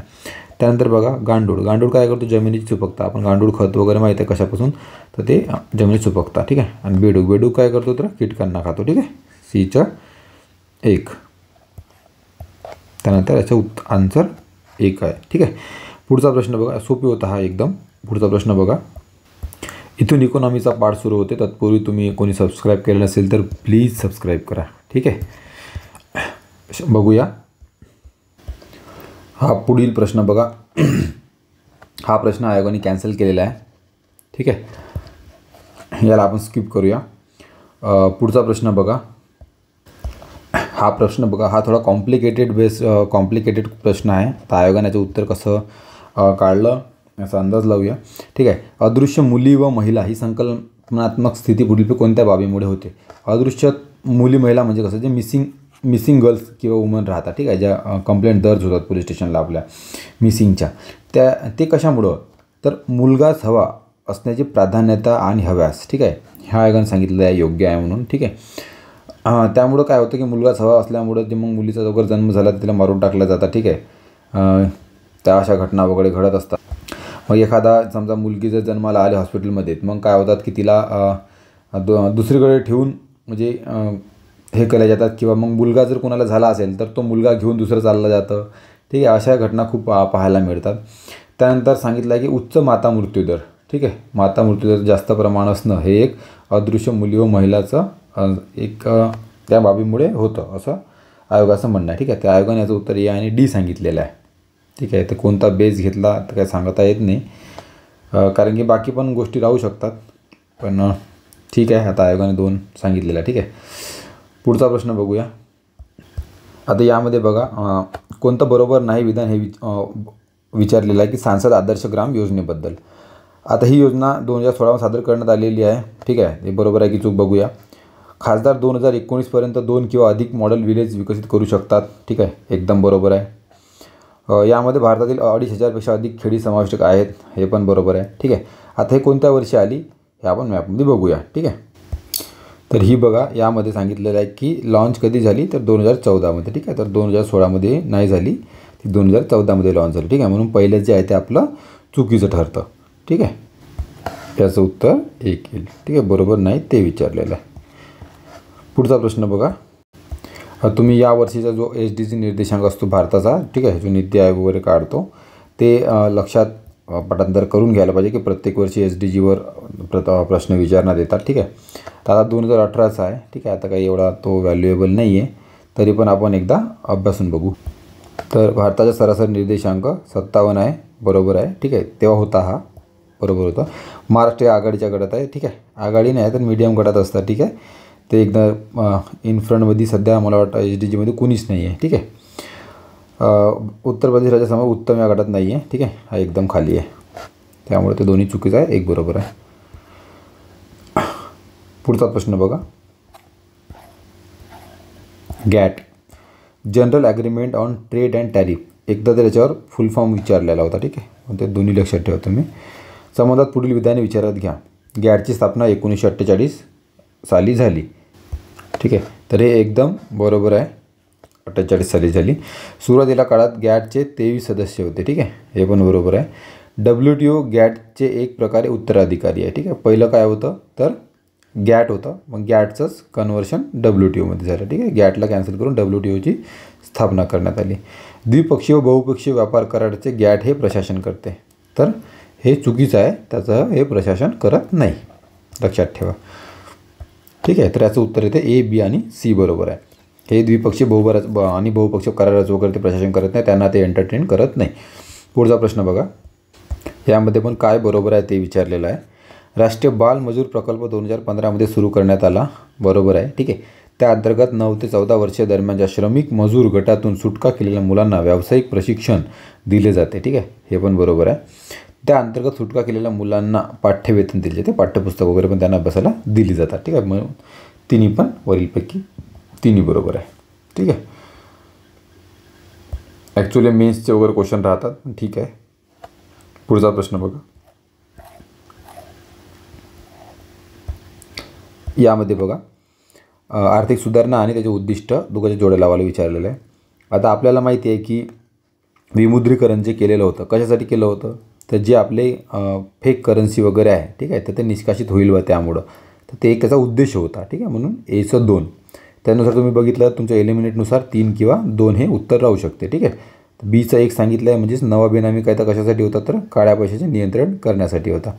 आता दिवाळखोरी कायदा आणि आधार कायदा. आता मला सांगा, अनुदानाचे तर्काधिष्ठीकरण म्हणजे रॅशनल सबसिडी वगैरे त्यासाठी काय वापरते, दिवाळखोरी कायदा की आधार कायदा? नाही, तर आधार. ठीक आहे. सबसिडी वगैरे द्यायसाठी आपल्याला नेहमी वगैरे आदर वगैरे मागले जातं. आणि दिवाळखोरी काय तर कशासाठी, तर दिवाळखोरी नावातच आहे व्यवसाय, ठीक आहे. दिवाळखोरी कशासाठी, तर व्यवसाय सरळतेच प्रवर्तित करणे. तर याचं उत्तर येतं 2. पुढील प्रश्न, ठीक आहे. पहिलं बघा, मानवी विकास निर्देशांक, ठीक आहे, ह्युमन डेव्हलपमेंट इंडेक्स इज आरोग्य शिक्षण आणि राहणीमानाचा संयुक्त निर्देशांक आहे. तर ठीक आहे, हे बरोबर आहे. त्यानंतर राहणीमानाचे मोजमाप हे दरडोई स्थूल देशांतर्गत उत्पादन याच्या आधारे केले जाते, ठीक आहे. तर पुस्तकामध्ये बरोबर दिलं आहे, पण आयोगाने आपल्याला फायनल आन्सर कीमध्ये जे उत्तर दिलेलं आहे ते 1 दिलेलं आहे, ठीक आहे. फक्त हे बरोबर आहे म्हणून सांगितलेलं आहे आणि हे बी हे चुकलेलं आहे म्हणून सांगितलेलं आहे, ठीक आहे. तर आपण याला चुकलेलंच म्हणू. पुस्तकामध्ये पण आपल्याला बघितलं तर standard of living measured by GDP per capita किंवा GDP पर इंडिव्हिज्युअल इन्कम असं दिलेलं आहे, ठीक आहे. पण याचं उत्तर आयोगाने 1 दिलं, लक्षात ठेवा, ठीक आहे. हे चुकीचं दिलं आहे. पुढचा प्रश्न बघूया. यामध्ये बघा ह्युमन डेव्हलपमेंट इंडेक्स कसा काढला जातो. त्याच्यात 3 डायमेन्शन असतात, लाईफ एक्सपेक्टन्सी, एज्युकेशन आणि इन्कम. त्यामध्ये लाईफ एक्सपेक्टन्सी म्हणजे लाईफ एक्सपेक्टन्सी ॲट बर्थ, ठीक आहे. आणि एज्युकेशनमध्ये 2 असतं, मीन इयर ऑफ स्कूलिंग आणि एक्सपेक्टेड इयर ऑफ स्कूलिंग. त्यानंतर GNI पर कॅपिटा, ठीक आहे, डिसेंट स्टँडर्ड ऑफ लिव्हिंग. तर मला वाटतं जे आपल्या प्रश्नामध्ये GDP पर कॅपिटा दिला आहे, GDP पर कॅपिटा, तर त्या जागी GNI असायला पाहिजे, ठीक आहे. GNI per capita standard of living, ठीक आहे. त्यामुळं सेंटेन्स बी हे चुकीचं दिलेलं असेल कदाचित, ठीक आहे. तर इथं करेक्शन करून घ्या की इथं GDP नाही तर GNI पर कॅपिटा, ठीक आहे. Standard of living measured by GNI per capita, ठीक आहे. आधी मी सांगितलं होतं की ते GDP दिला आहे, पण मी खूपदा आपल्या वेबसाईटवर बघितलं ते GDP पर कॅपिटाच दिलेलं आहे, पण ॲक्च्युअली इथं GNI पर कॅपिटा आहे, ठीक आहे. पुढचा प्रश्न बघा, प्रधानमंत्री जनधन योजना कशासाठी सुरू केली आहे असं विचारलेलं आहे. तर वित्तीय समावेशन बरोबर आहे, फायनान्शियल इन्क्लुजन म्हणजे सर्वांना बँकेचे खाते वगैरे उघडून देण्याचं त्यांनी ठरलं होतं. विम्याचे कवर तिथे बरोबर आहे, इन्शुरन्स वगैरे कवर पण होतं, तुम्ही घेऊ शकत होते. त्यानंतर फायनान्शियल लिटरसी, लोकांना त्याच्याबद्दल समजलं की वित्तीय साक्षरतेबद्दल, की बँकेचं काय कामकाज वगैरे राहते, ठीक आहे. आणि याचा पीक विम्याशी काही संबंध नव्हता, ठीक आहे. ते तुम्हाला माहिती पाहिजे. त्याचं उत्तर A, B आणि C, फक्त 3 उत्तर इथे याचं. पुढचा प्रश्न बघा, भारतीय नीती आयोगाबद्दल इथं प्रश्न आहे, ठीक आहे. भारतीय नियोजन आयोगाची जागा नीती आयोगाने जानेवारी 2015 पासून घेतली, ठीक आहे, बरोबर आहे. मोदींनी दुसऱ्याच वर्षी नीती आयोग स्थापन केलं होतं. प्रमाणक स्थापक म्हणजे नॉर्मॅटिव्ह नियोजन, normative planning is a guiding principle of NITI Aayog, ठीक आहे, बरोबर आहे. मार्गदर्शक होतं नॉर्मॅटिव्ह प्लॅनिंग, त्याच्यावर दोन्ही करेक्ट आहे, ठीक आहे. नीती आयोगाबद्दल अजून थोडंसं माहिती करून घ्या. हे बघा, या प्रकारे नीती आयोगाचं कंपोजिशन असते. प्राईम मिनिस्टर नीती आयोगाचे चेअरपर्सन असतात, ठीक आहे. प्रत्येक स्टेटचे CM आणि UTचे लेफ्टनंट गव्हर्नर हे त्या गव्हर्निंग काउन्सिलमध्ये असतात. त्यानंतर रिजनल काउन्सिल स्थापन केली जाते रिजनल लेवलवर, ठीक आहे. Formed on the basis need comprising CM and lieutenant governor of the region. त्यानंतर फुल टाईम मेंबर असतात, पार्ट टाईम मेंबर असतात, एक्स ऑफिशियल मेंबर असतात, स्पेशल इन्व्हायटी असतात, चीफ एक्झिक्युटिव्ह ऑफिसर, ज्याला PM अपॉइंट करतो याच्यावर प्रश्न आलेला आहे, ठीक आहे. Appointed by PM for fix tenure आणि तो सेक्रेटरी यांचा असतो, ठीक आहे. आणि सेक्रेटरीएट असतं, जर लागलं तेव्हा आपण त्याला स्थापन करू शकतो. पण हे लक्षात ठेवा, चीफ एक्झिक्युटिव्ह ऑफिसर त्याला कोण अपॉइंट करतं, कधी कधी प्रेसिडेंट म्हणून विचारलं जातं, तर ते PM आहे, ठीक आहे. PM त्याला अपॉइंट करतं फिक्स टेन्युअरसाठी, ठीक आहे. त्यानंतर पुढचा प्रश्न बघा, हा बघा एकदम सोपा असा प्रश्न होता आणि खूप न्यूजमध्ये पण खूपदा हा प्रश्न होता, ठीक आहे. आंतरराष्ट्रीय सोलर अलायन्सबद्दल विचारलेलं आहे, ठीक आहे. इंटरनॅशनल सोलर अलायन्सबद्दल काय बरोबर नाही ते विचारलं आहे. तर युती हे 161 सौर संसाधन समृद्ध देशांचे आहे, हे बरोबर आहे. की जे आता हे पृथ्वी आहे आणि हे इक्वेटर आहे, तर ट्रॉपिक ऑफ कॅन्सर आणि ट्रॉपिक ऑफ कॅप्रिकॉन, ठीक आहे. याच्या अंतर्गत जे देश येतात, अंशतः किंवा पूर्णतः म्हणजे अर्धे येत असेल किंवा पूर्ण येत असेल देश, तर ते सर्व देश मिळून, ते जवळजवळ 121 देश मिळून हे युती स्थापन केल्या गेलेली आहे, ठीक आहे. तर हे बरोबर आहे. त्यानंतर बघा, सर्व देश कर्कवृत्त आणि विषुववृत्तामध्ये अंशतः किंवा पूर्ण समाविष्ट आहेत, तर नाही. कर्कवृत्त आणि विषुववृत्त नाही, तर ते कर्कवृत्त आणि हे काय म्हणतात, topic of Cancer, topic of Capricorn, ह्या 2 मधाच्या याच्यात आहेत, त्याच्यात हे आहे, ठीक आहे. तर हे चुकीचं आहे, ठीक आहे. तर चुकीचं विचारलं म्हणजे आपला आन्सर मला वाटते 2च येईल, ठीक आहे. आयोगाने पण 2 उत्तर दिलेलं आहे, ठीक आहे. भारताचे पंतप्रधान आणि फ्रान्सचे राष्ट्राध्यक्ष यांनी संयुक्तपणे युती स्थापन केलेली आहे, ठीक आहे. हे पण बरोबर आहे. युती हे 30 नोव्हेंबर 2015 साली पॅरिस येथे सुरू केली गेली. ठीक आहे, हे पण महत्त्वाचे लक्षात ठेवा. तिन्ही पण सेंटेन्स बरोबर आहे. पुढचा प्रश्न बघा. बघा, राष्ट्रीय अन्न सुरक्षा अभियान 2007-08 सुरू करण्यात आले. ठीक आहे, बरोबर आहे. तांदूळ, गहू आणि डाळी याचे उत्पादन वाढवणे हा त्याचा हेतू होता. ठीक आहे, तर हे बरोबर आहे. याचं उत्तर येते ए आणि बी दोन्ही बरोबर. ठीक आहे. यामध्ये बघा प्रधानमंत्री उज्ज्वला योजनेचे उद्दिष्ट काय आहे ते विचारलेले. ठीक आहे, तर आयोगाने याचं उत्तर दिलेलं आहे 3.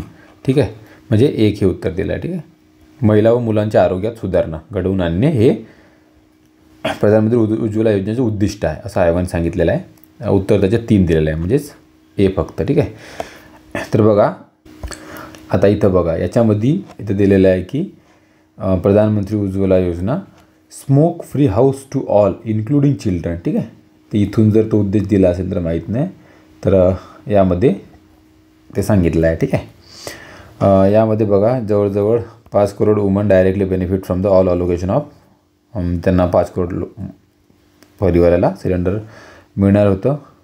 बाकी तर जनरल माहितीचे आपल्याला free LPG connection to BPL household, BPLमध्ये नाव पाहिजे होतं. Providing clean fuel to woman. ठीक आहे, त्यानंतर पुढील प्रश्न बघा.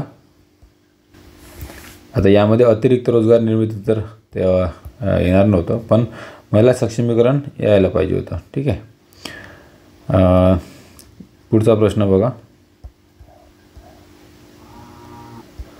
भारत अमेरिका डॉलर मॅचिंग अनुदान उपक्रम कोणत्या वर्षी सुरू करण्यात आला. ठीक आहे, in which year the Indo US dollar matching grant project was launch. तर त्याचं उत्तर आहे 2004 तो उपक्रम सुरू झाला होता. पुढचा प्रश्न बघा.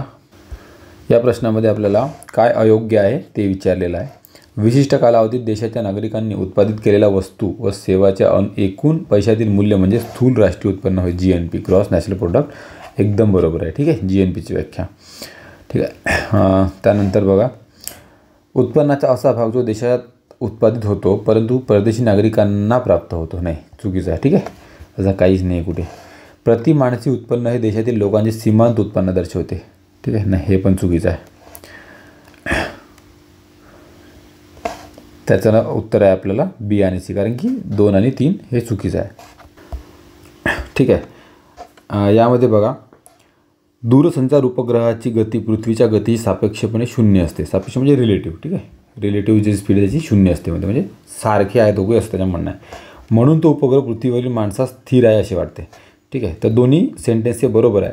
आता बघा, आता हे जे पृथ्वीचं जे घुमण्याची जे हे आहे आणि पृथ्वीपासून जवळजवळ आपला 36,000 किलोमीटर, किती 36,000 किलोमीटर जिओ स्टेशनरी ऑर्बिट असते. ठीक आहे, जिओ स्टेशनरी ऑर्बिट. ठीक आहे, तर त्या ऑर्बिटमध्ये आपण सॅटेलाईट सोडत असतो.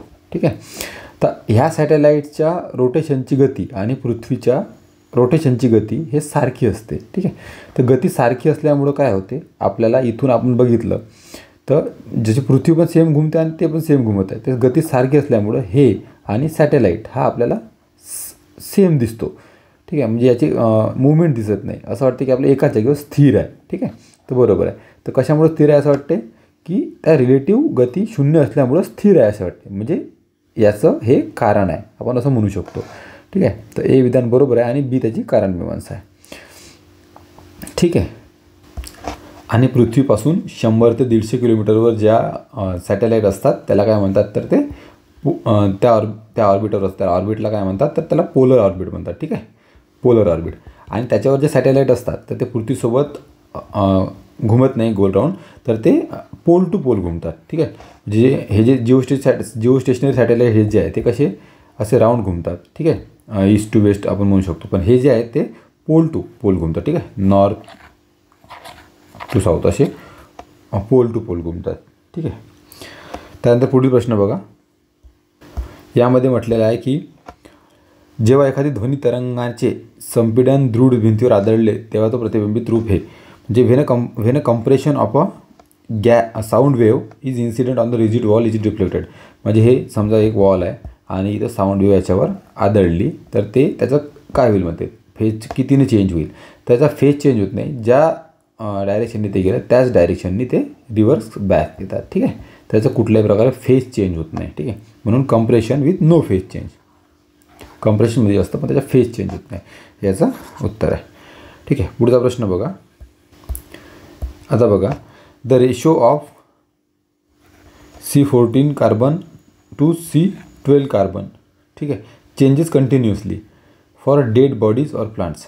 आता याचा जो रेशो आहे C12 आणि C14 कार्बनचा, तो डेड बॉडीज किंवा प्लांट वगैरे त्याच्यासाठी तो कंटिन्युअसली चेंज होत जातो. तर तो जो कंटिन्युअसली चेंज होतो त्याच्यामुळं आपण एक अंदाज बांधू शकतो की ती बॉडी किंवा प्लांट तो किती वर्ष आधीचा आहे. मग त्याची एज हे लक्षात आणू शकतो. कशामुळे? कारण की ह्या प्रॉपर्टीमुळे, याची जी कंटिन्युअसली चेंज होण्याची जी प्रॉपर्टी आहे डेड बॉडी आणि प्लांटमध्ये, त्या प्रॉपर्टीजमुळे आपण त्याची एज लक्षात करण्याचे आपण हे करू शकतो. ठीक आहे, त्यामुळे म्हटलं आहे सेकंड सेंटेन्स बघा, radio active isotope carbon C14 is used in the carbon dating technique. ठीक आहे, बरोबर आहे. आपण C14 जो कार्बन यूज करतो कार्बन डेटिंग टेक्निकसाठी, पण का करतो? कारण की त्याचं कारण हे आहे की तो कंटिन्युअसली C14मधून C14चा तो C12मध्ये कंटिन्युअसली चेंज होत राहते. ठीक आहे, त्यामुळं म्हणून स्टेटमेंट ए करेक्ट आहे आणि त्याचं रिझन आहे तो बीचं, म्हणून त्याचं उत्तर आहे 1. पुढचा प्रश्न बघा, सायन्सचा हा प्रश्न बघा. Which of the following properties of atom could be explain correctly by Thomson. थॉम्सनने जो ॲटॉमिक मॉडेल दिला होता त्यांनी काय एक्सप्लेन केलं होतं म्हणते, तर त्यांनी जे एक्सप्लेन केलं होतं ते याच्याबद्दल केलं होतं की ओव्हरऑल न्यूट्रलिटी ऑफ ॲटम. ठीक आहे, त्याने सांगितलं होतं की असा जो एक ॲटम आहे त्याच्यामध्ये जेवढे पॉझिटिव्ह हे आहेत चार्ज आहेत तेवढंच निगेटिव्ह चार्ज आहे. ठीक आहे, तेवढंच निगेटिव्ह चार्ज आहे, तर तो इलेक्ट्रिकली न्यूट्रल राहतो असं थॉम्सनचं म्हणणं होतं. ठीक आहे, इमेजद्वारे बघा, यामध्ये बघा, जे Thomson proposed first atomic model called the plum pudding model, याला प्लम पुडिंग मॉडेल म्हणतात. ठीक आहे, in 1903 according to this model an atom was considered as uniform positively charge sphere. म्हणजे तो जो स्फिअर आहे तो पॉझिटिव्हली चार्ज स्फिअर आहे. ठीक आहे, युनिफॉर्मली त्याच्यावर पॉझिटिव्ह चार्ज आहेत सगळीकडे. In which negatively charge electrons वर एम्बेडेड. जसं आपण आपल्या एखादं ते फळ काय म्हणतात त्याला वॉटरमेलन कसं असतं त्या प्रकारे. त्याला बाकी सर्व वॉटरमेलनमध्ये पूर्ण पॉझिटिव्ह चार्ज आहे सर्वत्र, पण जे त्याच्या जे बिया असतो त्या बिया समज आपण निगेटिव्हली चार्ज आहेत, म्हणजे निगेटिव्हच्या त्या चार्ज त्याच्यामध्ये एम्बेडेड केला आहे, त्याच्यात हे केलेलं आहे, मिसळवलेलं आहे. ठीक आहे, त्या बियाच्या रूपात असं आपण म्हणू शकतो. त्यालाच ते प्लम पुडिंग मॉडेल त्याच्यामुळे ते नाव पडलं प्लम पुडिंग मॉडेल. ठीक आहे, जो गाभा आहे तो पॉझिटिव्ह चार्ज आहे, पण त्याच्या बिया वगैरे जो असतात त्या समजा निगेटिव्ह चार्ज आहे. मग त्या इलेक्ट्रिकली काय करतात, एकामेकाला न्यूट्रल करतात. ठीक आहे, इलेक्ट्रिकली न्यूट्रल करतात असं थॉम्सनचं म्हणणं होतं. In same way species of plum are embedded in the spherically pudding, but this model could not explain many experimental observation about an atom. पण तो जास्त काही ॲटमबद्दल एक्सप्लेन करू शकला नाही. त्यानंतर जे मग रुदरफोर्ड वगैरे बाकी कोणी आले होते त्यांनी मग ते ॲटमबद्दल अजून जास्त एक्सप्लेन केलं होतं. ठीक आहे, हे बघा याच्यामध्ये चांगलं दिसून येईल तुम्हाला. आता हे जे बिया वगैरे समजा असतात त्या निगेटिव्हली चार्ज त्याला प्लम्स म्हणतात, पण बाकी जो पूर्ण स्फिअर आहे त्याला काय म्हणतात, पुडिंग. ठीक आहे, पुडिंग तो पॉझिटिव्हली चार्ज, तसं त्याचं म्हणणं होतं. ठीक आहे, थॉम्सन ॲटॉमिक मॉडेल बघू शकता, इलेक्ट्रॉन आणि बाकी spherical cloud of positive charge. पुढचा प्रश्न बघू. आता इथं बघा एक साधं न्यूमरिकल दिलेलं आहे. Tritium has a half life of 12.5. आता याची ट्रिटियमची हाफ लाईफ दिली आहे. ठीक आहे, हाफ लाईफ किती आहे तर 12.5 year. Under going beta decay. जर समजा तो ट्रिटियम बीटा डिकेच्या प्रोसेसमधून गेला, त्याची डिके म्हणजे काय म्हणतात डिके बीटा डिके त्याच्या थ्रू प्रोसेसमध्ये गेला, तर नंतर what fraction of original tritium, म्हणजे ओरिजिनल ट्रिटियम जो आधी होता आणि नंतर बीटा डिके झाल्यानंतर तो त्याच्या किती फ्रॅक्शनमध्ये तो वाचेल म्हणते, म्हणजे विल रिमेन अनडिकेड. किती तो डिके व्हायचा राहील, म्हणजे अनडिके. ठीक आहे, किती डिके व्हायचा राहील ते विचारलं आहे, किती शिल्लक राहील असं विचारलं आहे. ठीक आहे, आफ्टर 25 इयर म्हणजे 25 वर्षानंतर, म्हणजे टाईम पिरियड दिला आहे आपल्याला 25 वर्षानंतर. ठीक आहे, आणि हाफ लाईफ किती दिला आहे, हाफ लाईफ दिली आहे 12.5 इयर. ठीक आहे, त्याचा फॉर्म्युला येतो. ठीक आहे, तर बघा हाफ लाईफचा जो फॉर्म्युला येतो n/n0, म्हणजे ओरिजिनलच्या कम्पेअरमध्ये सध्या आता जो आहे त्याचे किती फ्रॅक्शनमध्ये आहे ते 1/2 T/T. ठीक आहे, तर हा जो टी असतो तो काय असतो, टाईम पिरियड, किती टाईम पिरियड तो डिके झाला. ठीक आहे, तर 25 वर्ष म्हणजे 1/2 25. आणि हा जो टी असतो हा काय असतो, हाफ लाईफ. हा जो हाफ लाईफ असतो, हाफ लाईफ किती आहे 12.5. ठीक आहे. 12.5 25ला डिवाईड केलं किती राहते 2. ठीक आहे. तर हे 2 राहते. ठीक आहे. आता ब्रॅकेट आहे, ब्रॅकेट जर उघडला तर 1/4 म्हणजे हा 2 1चा स्क्वेअर 1च आणि 2चा स्क्वेअर 4. मग याचं उत्तर इथे 0.25 4ने 1ला भाग दिला तर. ठीक आहे. उत्तर आलं 3. एवढा सोपा प्रश्न आहे. फक्त तुम्हाला लक्षात काय ठेवायचं आहे तर हा वाला फॉर्म्युला म्हणजेच N0/N0. हा फॉर्म्युला कशाचा आहे तर हा की व्हॉट फ्रॅक्शनचा फॉर्म्युला आहे. ओरिजिनल याच्या कम्पेअरमध्ये आता जो डिके झाल्यानंतरचा जो समजा n नंबर जो कोणता एलिमेंट आहे. ठीक आहे. इथं आपण TTM घेतला तर असंही घेऊ शकतो तो की TTM original divided by TTM आताचा किती. ठीक आहे. हा फॉर्म्युला हाफ लाईफचा 1/2 T म्हणजे किती पिरियड तो डिके झाला 25 वर्ष डिके झाला. 25 वर्षानंतरचं विचारलं. पण हा T जो हा 25 वर्ष राहील आणि हा T जो आहे तो हाफ लाईफ पिरियड त्याचा हाफ लाईफ पिरियड किती आहे. ठीक आहे. हा जो फॉर्म्युला हा लक्षात ठेवायचा. कधी पण विचारलं तर सोपं हा असंच विचारेल. ठीक आहे. पुढचा प्रश्न बघा. ठीक आहे. आता हा पॉवरचा एक सोपा प्रश्न आहे. याच्यात बघा न्यूमरिकल आहे. Washing machine rated 300 what is operated for 1 hour per day. ठीक आहे. पॉवर किती आहे 300 वॉट. ठीक आहे. Operated for 1 hour per day. If the cost of 1 unit is 3 rupees. ठीक आहे. कॉस्ट दिली त्याची वाली 3 rupees. ठीक आहे.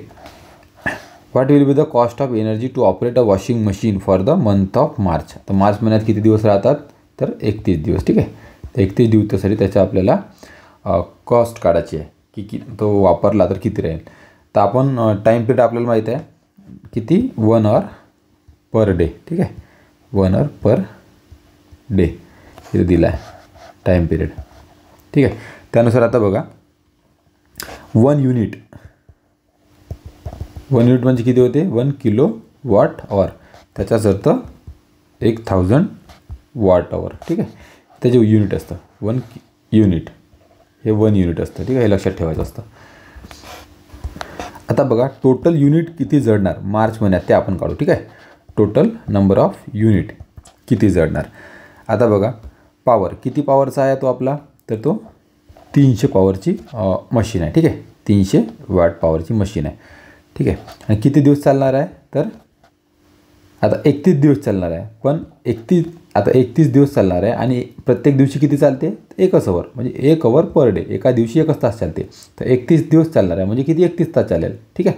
साधी आहे. ठीक आहे. म्हणून हे 31 तास एवढी चालली. डिवायडेड बाय किती येईल तर युनिट. ठीक आहे. ठीक आहे. तर हे जे n आपल्याला इथे युनिट काढायचं होतं आपण बघितलं. आता टोटल नंबर ऑफ युनिट किती जळलं ते तर 300 हे ते पॉवरची वॉशिंग मशीन आहे. 31 दिवस आपण त्याला चालवली. 31 दिवस पर डे 1 तास आहे त्यामुळे ते 31च राहील. ठीक आहे. 31 तास आणि डिवायडेड बाय आपण 1000 kWh पर युनिट त्याला डिवाईड करायचं. ठीक आहे. तर इथं तुमचे युनिट निघेल 9.3 युनिट. ठीक आहे. आणि पर एका युनिटचे चार्ज किती आहे तर 9.3 × 3 तर याचं उत्तर येतं 27.9 rupees. ठीक आहे. 27.9 म्हणजे ऑप्शन नंबर 4. ठीक आहे. 56चं येतं 4. पुढचा प्रश्न बघा. आता हा बघा हा पण एकदम सोपा असा प्रश्न होता. लॉजिक लावून सोडवायचा होता. ठीक आहे. आता यामध्ये बघा इनएक्झॉस्टिबल रिसोर्सेस म्हणजे जे कधी संपत नाही ते कोणते आहे तर साधं गणित आहे की सोलर एनर्जी जे कधी संपत नाही. ठीक आहे. याच्यावरूनच तुमचं डायरेक्ट उत्तर निघते. एका याच्यावरूनच 3 याचं उत्तर कारण की एचं 3. नंतर बघा बीचं 4 म्हणजे स्ट्रॅटोस्फिअर. तर माहिती आहे आपल्याला की ओझोन लेअर आहे ते कुठं असते ते स्ट्रॅटोस्फिअरमध्येच असते जे आपल्याला अल्ट्राव्हायोलेट रेजपासून प्रोटेक्ट करतात. ठीक आहे. त्यानंतर नॉन रिन्युएबल रिसोर्सेस म्हणजे जे पुन्हा रिन्युएबल होऊ शकत नाही ते कोणते आहे तर ते फॉसिल फ्युएल लाईक कोल आणि पेट्रोल जे पुन्हा रिन्यू होऊ शकत नाही. आणि CFC क्लोरोफ्लोरोकार्बन ते अँथ्रोपोजेनिक ॲक्टिव्हिटी. ठीक आहे. ते मानवनिर्मित कृत्य आहे जे ओझोनला डिप्लीट करतात. ठीक आहे. मानवनिर्मित कृत्य ते आपल्या फ्रीजमधून वगैरे AC मधून वगैरे निघतात आणि त्याच्यामुळंच ओझोनचं डिप्लेशन होतं आणि अल्ट्राव्हायोलेट रेज पृथ्वीपर्यंत येऊन हानी पोचवतात. ठीक आहे. पुढचा प्रश्न बघा. आता यामध्ये बघा सध्या जागतिक पातळीवर ताज्या आणि चांगल्या प्रतीच्या फुलांची मानवी आहारात वाढत्या प्रमाणात मागणी आहे. आधी इथं काय म्हटलं आहे, आहारामध्ये. ठीक आहे, आहारात मागणी परत वाढणी आहे. वरील विधान निम्न निर्देशील संभाव्य उपयुक्ततेवर आधारित असून त्यापैकी एक वरील विधानाच्या संदर्भाने संयुक्तिक नाही. म्हणजे खाली जे दिलं आहे त्यापैकी एक याला बेस धरून नाही आहे. ठीक आहे, संयुक्तिक नाही आहे. तर ते कोणतं नाही आहे ते ओळखा. म्हणजे ठीक आहे, संयुक्तिक नसलेलं कारण ओळखा. आता बघा, फुलांमध्ये नैसर्गिकरित्या अँटीऑक्सिडंट व अपमार्जन कार्यक्षमता असते. ठीक आहे, बरोबर आहे. ते असते म्हणूनच त्याच्या मानवी आहारामध्ये समावेश केला गेलेला आहे. फुलामध्ये अँथोसायनिन प्रचूर प्रमाणात असते, जे आपल्या मानवी शरीरासाठी चांगलं आहे, ते जास्त असते म्हणून त्याचा उपयोग केला जातो. हे पण बरोबर आहे. ठीक आहे. त्यानंतर बघा, फुलं महत्त्वाचे जीवनसत्व आणि खनिजांचा मिनरल स्रोत आहे. बरोबर आहे. मिनरल स्रोत वगैरे असेल, खनिज वगैरे म्हणूनच वापर वाढलेला असेल, ते बरोबर आहे. आता तिसरा ऑप्शन बघा, फुलं आकर्षक असून परागकण प्रक्रियेत सहाय्य करतात. आता हे आकर्षक असणं आणि परागकण प्रक्रियेत सहाय्य असणं हे काही कारण आहे का आपल्या आहारात येण्याचं? ठीक आहे, हे साधं हे सायंटिफिकली वेगळं दुसरं कारण आहे, पण ते आपल्या आहारात येण्याचं कारण नाही आहे. ठीक आहे, ते क्लिअरली आपल्याला ऑब्झर्व होतं. त्याच्यात 3 हे उत्तर आहे. ठीक आहे. पुढचा प्रश्न बघा. आता यामध्ये बघा, यामध्ये पण एकदम इझिली तुम्ही सॉल्व्ह करू शकत होता. एकदम लॉजिक लावायची गरज नाही, एकदम साधा प्रश्न आहे. ठीक आहे. आता इथे बघा, लिथोस्फिअर. आता इंग्लिशमध्ये आपण बघूया. ठीक आहे. आता बघा इथे लिथोस्फिअर. लिथो म्हणजे काय होते, दगड. डायरेक्टली म्हणजे आपल्याला माहिती आहे, लिथो म्हणजे दगड, हायड्रो म्हणजे पाणी, ते पण माहीत आहे. ठीक आहे. लिथोस्फिअर. आता दगड कुठं दिसते ते बघायचं. ठीक आहे. Solid component of earth. ठीक आहे. Direct lithosphere, solid component of. त्यानंतर हायड्रोस्फिअर बघा, आता पाणी कुठं दिसते, ओशन, सी, रिव्हर, लेक्स. ठीक आहे, सरळ. त्यानंतर बायोस्फिअर. ठीक आहे, प्लांट, ॲनिमल आणि मायक्रोब. आणि atmosphere, thick gases of cover surrounding the earth. ठीक आहे, एकदम साधं होतं. याचे उत्तर काय येईल तर एचं 2 आणि 2चं 4, एचं 2 आणि बीचं 4. ठीक आहे, त्याचं उत्तर इथे 3 याचं उत्तर येईल. ठीक आहे. पुढचा प्रश्न बघूया. आता हे तुम्ही भरपूर जागे बघितलं असेल. ठीक आहे, झाडं वगैरे तुम्ही कधी घेतले असेल तर, की खालीलपैकी कृत्रिम प्रक्रियेमध्ये अलैंगिक जननाद्वारे योग्य खोड आणि आवश्यक मुळाद्वारे, खोड आणि मूळ काय होते ते एकत्र फसवून ते त्याचं झाड तयार केले जाते. ठीक आहे. Dash is an artificial method of asexual reproduction use to produce plant combining desired stem आणि फेवरेबल रूट कॅरेक्टरिस्टिक. त्याला काय म्हणतात तर त्याला ग्राफ्टिंग असं म्हटलं जातं. ठीक आहे, ग्राफ्टिंग असं तुम्हाला इमेजद्वारे दाखवतो. ठीक आहे. तर हे बघा, ग्राफ्टिंग कशी केली जाते. ठीक आहे, एक स्टेमचा सेक्शन असतो आणि एक रूटचा सेक्शन असतो. ठीक आहे, त्याला दोघांना एकामेकामध्ये फसवलं जातं आणि असं एक रॅप केलं जातं. ठीक आहे, वॅक्स्ड केलं जातं. काही दिवसानंतर ते चांगलं तुम्हाला मोठं फ्लॉवर झालेलं दिसेल. ठीक आहे, तर हे ग्राफ्टिंग टेक्निक आहे, जे जॉईन 2 प्लांट इंटू 1. ठीक आहे, मग त्याच्यात दोघांचं एकत्रित कॅरेक्टर बाहेर येतं. ठीक आहे. पुढचा प्रश्न बघा. आता हा पण खूप इझी नव्हता, पण डायरेक्टली तुमचा आन्सर येऊ शकत होता, एवढा सोपा प्रश्न होता. आता आपण लहानपणापासून वाचत आहोत की जे ग्रेगर जॉन्डन मेंडल आहे, मेंडल ते कशाशी रिलेटेड आहे तर ते जेनेटिक्सशी रिलेटेड आहे. ठीक आहे, जेनेटिक्सची त्याची थिअरी दिला होता की कसं ते F1 जनरेशन, F2 जनरेशन तुम्हाला माहिती असेल. ठीक आहे. Mendel father of genetics. ठीक आहे, हे जर तुम्हाला माहीत असतं तर तुमचं डायरेक्ट उत्तर येत होतं. ठीक आहे. डीचं 2 बघायचं कुठं आहे, डीचं 2 एका याच्यातच आहे. ठीक आहे, 3मध्ये, म्हणजे तुमचं उत्तर डायरेक्ट 3 हे येत होतं. ठीक आहे. त्यानंतर बघा एचं 4 म्हणजे ॲरिस्टोटलला काय म्हणतात तर फादर ऑफ बायोलॉजी, ते लक्षात ठेवायचं. Aristotle father of biology. त्यानंतर बीचं 3 म्हणजे थिओफ्रेस्टसला काय म्हणतात फादर ऑफ बॉटनी. ठीक आहे. आणि हिप्पोक्रेटस त्याला काय फादर ऑफ मेडिसिन, लक्षात ठेवायचं. ठीक आहे, रिपीट होऊ शकतं. ॲरिस्टोटल महत्त्वाचं आहे. ठीक आहे, ॲरिस्टोटलला म्हणतात father of biology, Mendel genetics, Hippocrates medicine आणि थिओफ्रेस्टस जे आहे त्याला बॉटनी. ठीक आहे. पुढचा प्रश्न बघा. इथे बघा सॅक्रोमरबद्दल विचारलेलं आहे की कोणतं विधान खरं सॅक्रोमरबद्दल. ठीक आहे. Sarcomere is any segment of the fibre. ठीक आहे, तो फायबरचा एक सेगमेंट आहे. बरोबर आहे. It is unit of histological structure and physiological action. हे पण बरोबर. ठीक आहे, तर दोन्ही हे बरोबर आहे सॅक्रोमरबद्दल. त्याचं उत्तर इथे 3. तर हे बघा, सॅक्रोमरचं असं स्ट्रक्चर असते. ठीक आहे, सॅक्रोमरचं स्ट्रक्चर असते. Sarcomere is a basic contractile unit of muscle फायबरचं ते कॉन्ट्रॅक्टाईल युनिट असते. Each sarcomere is composed of 2 main protein. ठीक आहे, 2 मेन प्रोटीनचं ते मिळून बनलेलं असते. कोणकोणते ते पण लक्षात ठेवायचं. ॲक्टिन आणि मायोसिन हे 2 प्रोटीन लक्षात ठेवायचं. ठीक आहे, सॅक्रोमर या 2 प्रोटीन मिळून बनलेलं असतं. ठीक, एक ॲक्टिन आणि एक myosin. Which are the active structures responsible for the muscle construction. जे आपलं मसल जे आपलं कॉन्ट्रॅक्ट होतं ते या 2 प्रोटीनमुळं होतं. ठीक आहे, आणि त्या सॅक्रोमर. पुढचा प्रश्न बघा. ठीक आहे, याचं उत्तर दोन्ही येतं, ए आणि बी. पुढचा प्रश्न. Which of the following protozoa disease is transmitted by सेसे फ्लाय. ठीक आहे, हा रिपीटेड प्रश्न आहे, महत्त्वाचा प्रश्न आहे, इम्पॉर्टंट प्रश्न आहे. ठीक आहे, कोणता जो प्रोटोझोआ डिझीज आहे तो सेसे फ्लाय या नावाच्या मॉस्किटोने होते म्हणते. तर तो आहे स्लीपिंग सिकनेस, लक्षात ठेवायचं. ठीक आहे, या झोपण्यामध्ये ते थोडंसं हे होते, म्हणजे 10 वेळेस जाग येणं असं काहीतरी तो सिकनेस, स्लीपिंग सिकनेसचा हे आहे, अडथळे निर्माण होते. ठीक आहे, झोपण्यामध्ये. पुढचा प्रश्न बघा. The cell was first time described by, म्हणजे सर्वात पहिलं सेल ही कोण डिस्क्राईब केली म्हणत आहे. ठीक आहे, ते एकदम सोपा आणि लहान प्रकारचा हा प्रश्न आहे. ठीक आहे, रॉबर्ट हुक. ठीक आहे, 1965 काहीतरी मध्ये त्यांनी सेलचं हे केलं होतं. ठीक आहे, यामध्ये म्हटलं आहे की which of the following are oxidation reduction reaction. ठीक आहे, ऑक्सिडेशन रिजेक्शन म्हणजे काय, तर ऑक्सिडेशनचं येणे. ठीक आहे, आणि ऑक्सिडेशनचं ॲडिशन ऑफ ऑक्सिजन आणि रिमूव्हल ऑफ ऑक्सिजन, बस तेच असतं oxidation reduction reaction. Addition of oxidation आणि रिमूव्हल ऑफ ऑक्सिजन रिडक्शन. ठीक आहे, तर त्या म्हणतात की कोणकोणत्या याच्यात ऑक्सिडेशन रिडक्शन रिॲक्शन्स आहेत. ठीक आहे, तर याच्यामध्ये पण आहे, याच्यात पण आहे, याच्यात पण, याच्यात पण. ठीक आहे, याचं उत्तर ऑल ऑफ द अबव होते. 4 याच्यामध्ये ऑक्सिडेशन रिडक्शन रिॲक्शन इन्व्हॉल्व झालेले आहेत. ठीक आहे, 65च्या 4 लक्षात ठेवायचं. तसं आपल्या फॉर्म्युलानुसार ऑल ऑफ द अबवच यायला पाहिजे. पुढचा प्रश्न बघा. यामध्ये बघा. In vertebrates inside the cell and tissue there is a dash concentration of the K+ ion and dash concentration of Na+ ion. ठीक आहे, याचं उत्तर आहे 3. हाय कॉन्सन्ट्रेशन ऑफ K+ ion आणि low concentration of N+ ion. ठीक आहे, कशामध्ये, तर वर्टिब्रेटच्या इनसाइड सेल आणि टिश्यूमध्ये. पुढचा प्रश्न बघा.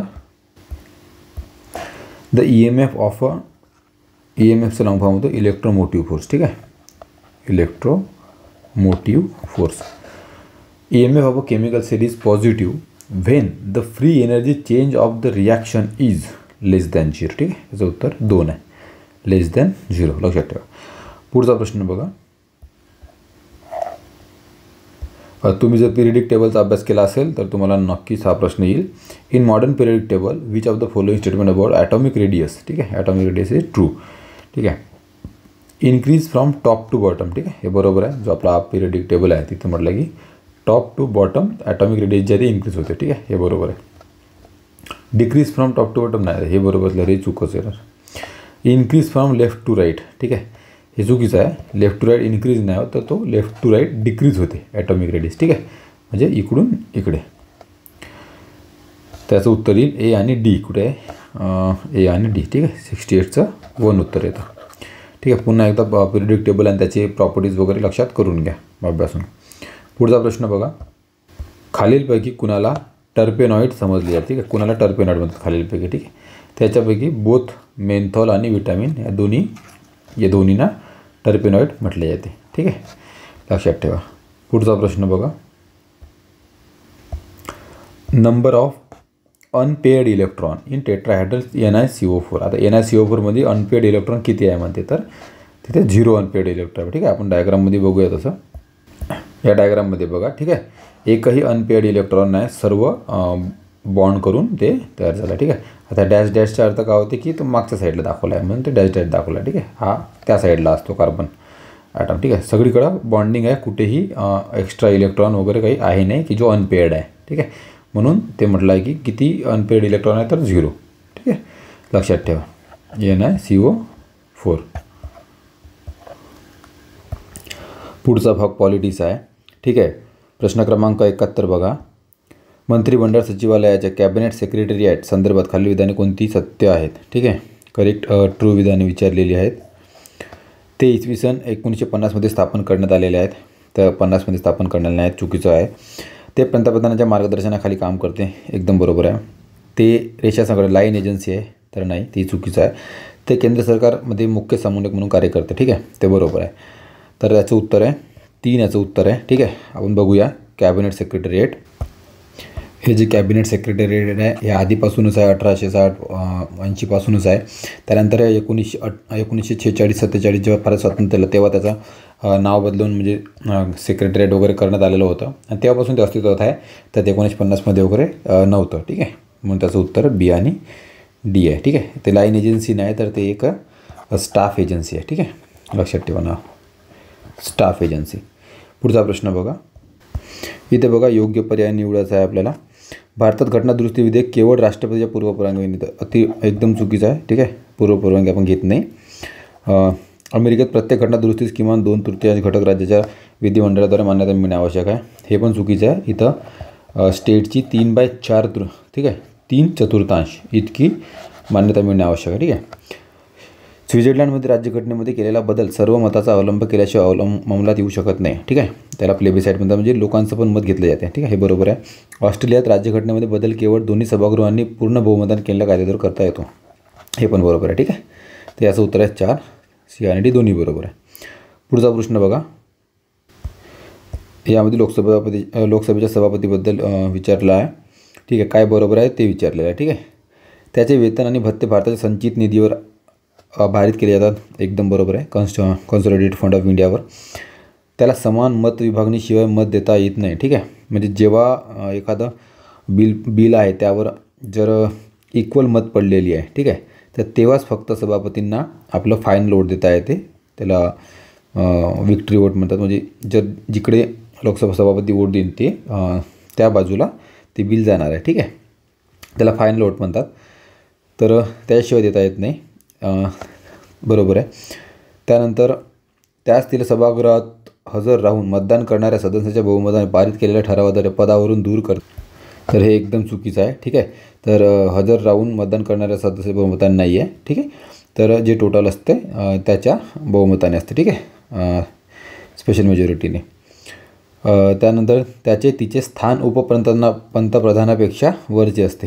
तर हेही चुकीचं आहे. उपप्रधानापेक्षा वरचं नसते. ठीक आहे, म्हणून याचं उत्तर येईल 3. याचं उत्तर येते ए आणि बी बरोबर आहे. ठीक आहे, पुढचा प्रश्न बघा.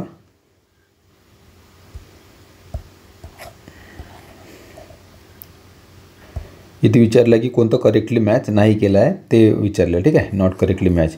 तर बघा, calling attention motion to draw attention of the minister on matter of public importance. जे पब्लिक इम्पॉर्टन्स मॅटर असतात त्याच्यावर मिनिस्टरचे लक्ष वेधण्याकरिता कॉलिंग अटेन्शन मोशन आणले जाते. हे एकदम बरोबर आहे. ठीक आहे, कॉलिंग अटेन्शन मोशन. त्यानंतर ॲडजॉर्नमेंट मोशन. ठीक आहे, to adjourn the house before the expiry of the time. तर हे चुकीचं आहे. काही काळासाठी जेव्हा सेशन स्थगित केले जाते त्याला त्या ॲडजॉर्नमेंट मोशन म्हणतात. ठीक आहे, तर हे चुकीचं आहे. Privilege motion to draw the attention of the speaker toward the when procedure do not follow rules of the procedure. ठीक आहे, हे चुकीचं आहे. याला पॉईंट ऑफ ऑर्डर म्हणतात. हे इथं पाहिजे होतं पॉईंट ऑफ ऑर्डर. तर प्रिव्हिलेज वेगळं राहते. जेव्हा एखाद्या स्वातंत्र्याचं उल्लंघन करते, प्रिव्हिलेजेसचं उल्लंघन करते एखादा मिनिस्टर किंवा एखादा मेंबर, तेव्हा प्रिव्हिलेज मोशन आणले जाते. ठीक आहे, तर हे चुकीचं आहे. आता हे पॉईंट ऑफ ऑर्डरची वर दिली आहे म्हणजे हे पण चुकीचं असेल. To draw attention of the speaker towards incomplete answer of the minister. ठीक आहे, हे पण चुकीचं आहे. तर याचा आन्सर 3 येते. बी, सी आणि डी तिन्ही चुकीचं आहे. फक्त कॉलिंग अटेन्शन मोशन बरोबर आहे. पुढचा प्रश्न बघा. यात कोणतं बरोबर नाही ते विचारलेलं आहे. राष्ट्रपतीच्या शिफारशीशिवाय नवीन राज्य निर्मितीचे विधेयक संसदेच्या कोणत्या सभागृहात मांडले जाऊ शकत नाही. ठीक आहे, एकदम बरोबर आहे. राष्ट्रपतीने असे विधेयक संसदेत मांडण्यापूर्वी विशिष्ट कालावधीमध्ये संबंधित राज्य विधिमंडळाने आपले विचार मांडावेत यासाठी पाठवले पाहिजे. हे पण बरोबर आहे. संसद केवळ विशेष बहुमताने कायदा मंजूर करून नवीन राज्य स्थापन करू शकते. ठीक आहे, नाही असं नाही आहे. तर इथे विशेष बहुमताने नसून हे साध्या बहुमताने असतं. ठीक आहे, साध्या बहुमताने. त्यानंतर बघा, राज्य विधिमंडळाने व्यक्त केलेले विचार मत स्वीकारण्याचे बंधन संसदेवर नसते. एकदम बरोबर आहे. ठीक आहे, ते ऑप्शनल असते त्यांनी स्वीकारायचं की नाही. तर याचं उत्तर 3 येतं, कारण की बरोबर नाही ते विचारलेलं आहे. त्यानंतर बघा नेक्स्ट प्रश्न 76. इथे बघा काय बरोबर आहे ते विचारलेलं आहे. कोणतं बरोबर आहे? केंद्रीय माहिती आयोगाबद्दल. ठीक आहे, ती घटनात्मक संस्था असून ते घटनात्मक म्हणजे कॉन्स्टिट्युशनल. ठीक आहे, असून तिच्या एक मुख्य माहिती आयुक्त आणि 5 पेक्षा जास्त नाही तितके माहिती आयुक्त असतात. ठीक आहे, तर एक सर्रास चुकीचं आहे, कारण की इथं एक मुख्य माहिती आयुक्त आणि 10 पेक्षा जास्त नाहीत एवढे माहिती आयुक्त असतात असं आहे. आणि हे घटनात्मक संस्था नाही आहे, तर ते स्टॅट्युटरी बॉडी आहे. ठीक आहे, स्टॅट्युटरी आहे, ते कॉन्स्टिट्युशनल नाही आहे. त्यानंतर मुख्य माहिती आयुक्त आणि माहिती आयुक्त यांची नेमणूक गृहमंत्र्याच्या अध्यक्षतेखालील समिती शिफारस, गृहमंत्री नाही तर ते PM च्या अध्यक्षतेखाली समिती शिफारशीवरून राष्ट्रपतीद्वारे केली जाते. ठीक आहे, तेही चुकीचं. ते आपले पद 5 वर्षे किंवा वयाची 70 वर्षे पूर्ण होईपर्यंत धारण करतात. ठीक आहे, तर हे पण चुकीचं आहे. इथं 5 किंवा 65 वर्षापर्यंत धारण करतात. ठीक आहे, म्हणजे 4 हे बरोबर असेल. ते पुनर्नियुक्तीस पात्र नसतात, पण माहिती आयुक्त हे मुख्य माहिती आयुक्त म्हणून नेमणुकीस पात्र असतात, परंतु ते माहिती आयुक्त पदाच्या कालावधीसह एकूण 5 वर्षापेक्षा जास्त काळ पद धारण करू शकत नाही. ठीक आहे, जो माहिती आयुक्त असतो तो मुख्य माहिती आयुक्त बनू शकतो, पण मुख्य माहिती आयुक्त किती वर्ष बनू शकतो? जर तो माहिती आयुक्त म्हणून 3 वर्ष राहिलेला असेल तर मुख्य माहिती आयुक्त म्हणून तो फक्त 2 वर्ष राहू शकतो. ठीक आहे, म्हणजे हा दोन्ही काळ मिळून तो फक्त 5 वर्ष राहू शकतो. ठीक आहे, लक्षात घ्या.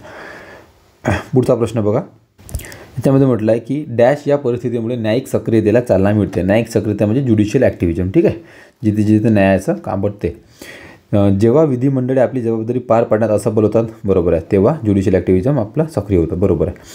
अधांतरी म्हणजे हंग विधिमंडळ असताना सरकार हे फारच कमकुवत व अस्थिर असते, त्यावेळेस सुद्धा ज्युडिशियल ॲक्टिव्हिजमचं काम पडते. ठीक आहे, हे पण बरोबर आहे. जेव्हा सरकार नागरिकांच्या मूलभूत अधिकारांचे संरक्षण करण्यात अपयशी ठरते, तेव्हा बरोबर इथं कोर्टाचं काम पडते. जेव्हा सत्तारूढ पक्ष आपल्या अत्यंत उद्दिष्टासाठी न्यायालयाचा दुरुपयोग करतात, ठीक आहे, तेव्हा पण ज्युडिशियल ॲक्टिव्हिजम कार्यरत असते. ठीक आहे, म्हणून याचं उत्तर आहे वरील सर्व. लक्षात ठेवा, वरील सर्व. पुढचा प्रश्न बघा. यामध्ये म्हटलं आहे की वरीलपैकी कोणत्या तरतुदी नसत्या म्हणजे कोणत्या नसल्या तर भारतीय राज्यघटना ही अधिक संघराज्यात्मक स्वरूपाची बनली. म्हणजे याचं म्हणणं आहे की अधिक फेडरल बनली असती जर कोणती तरतूद नसती तर.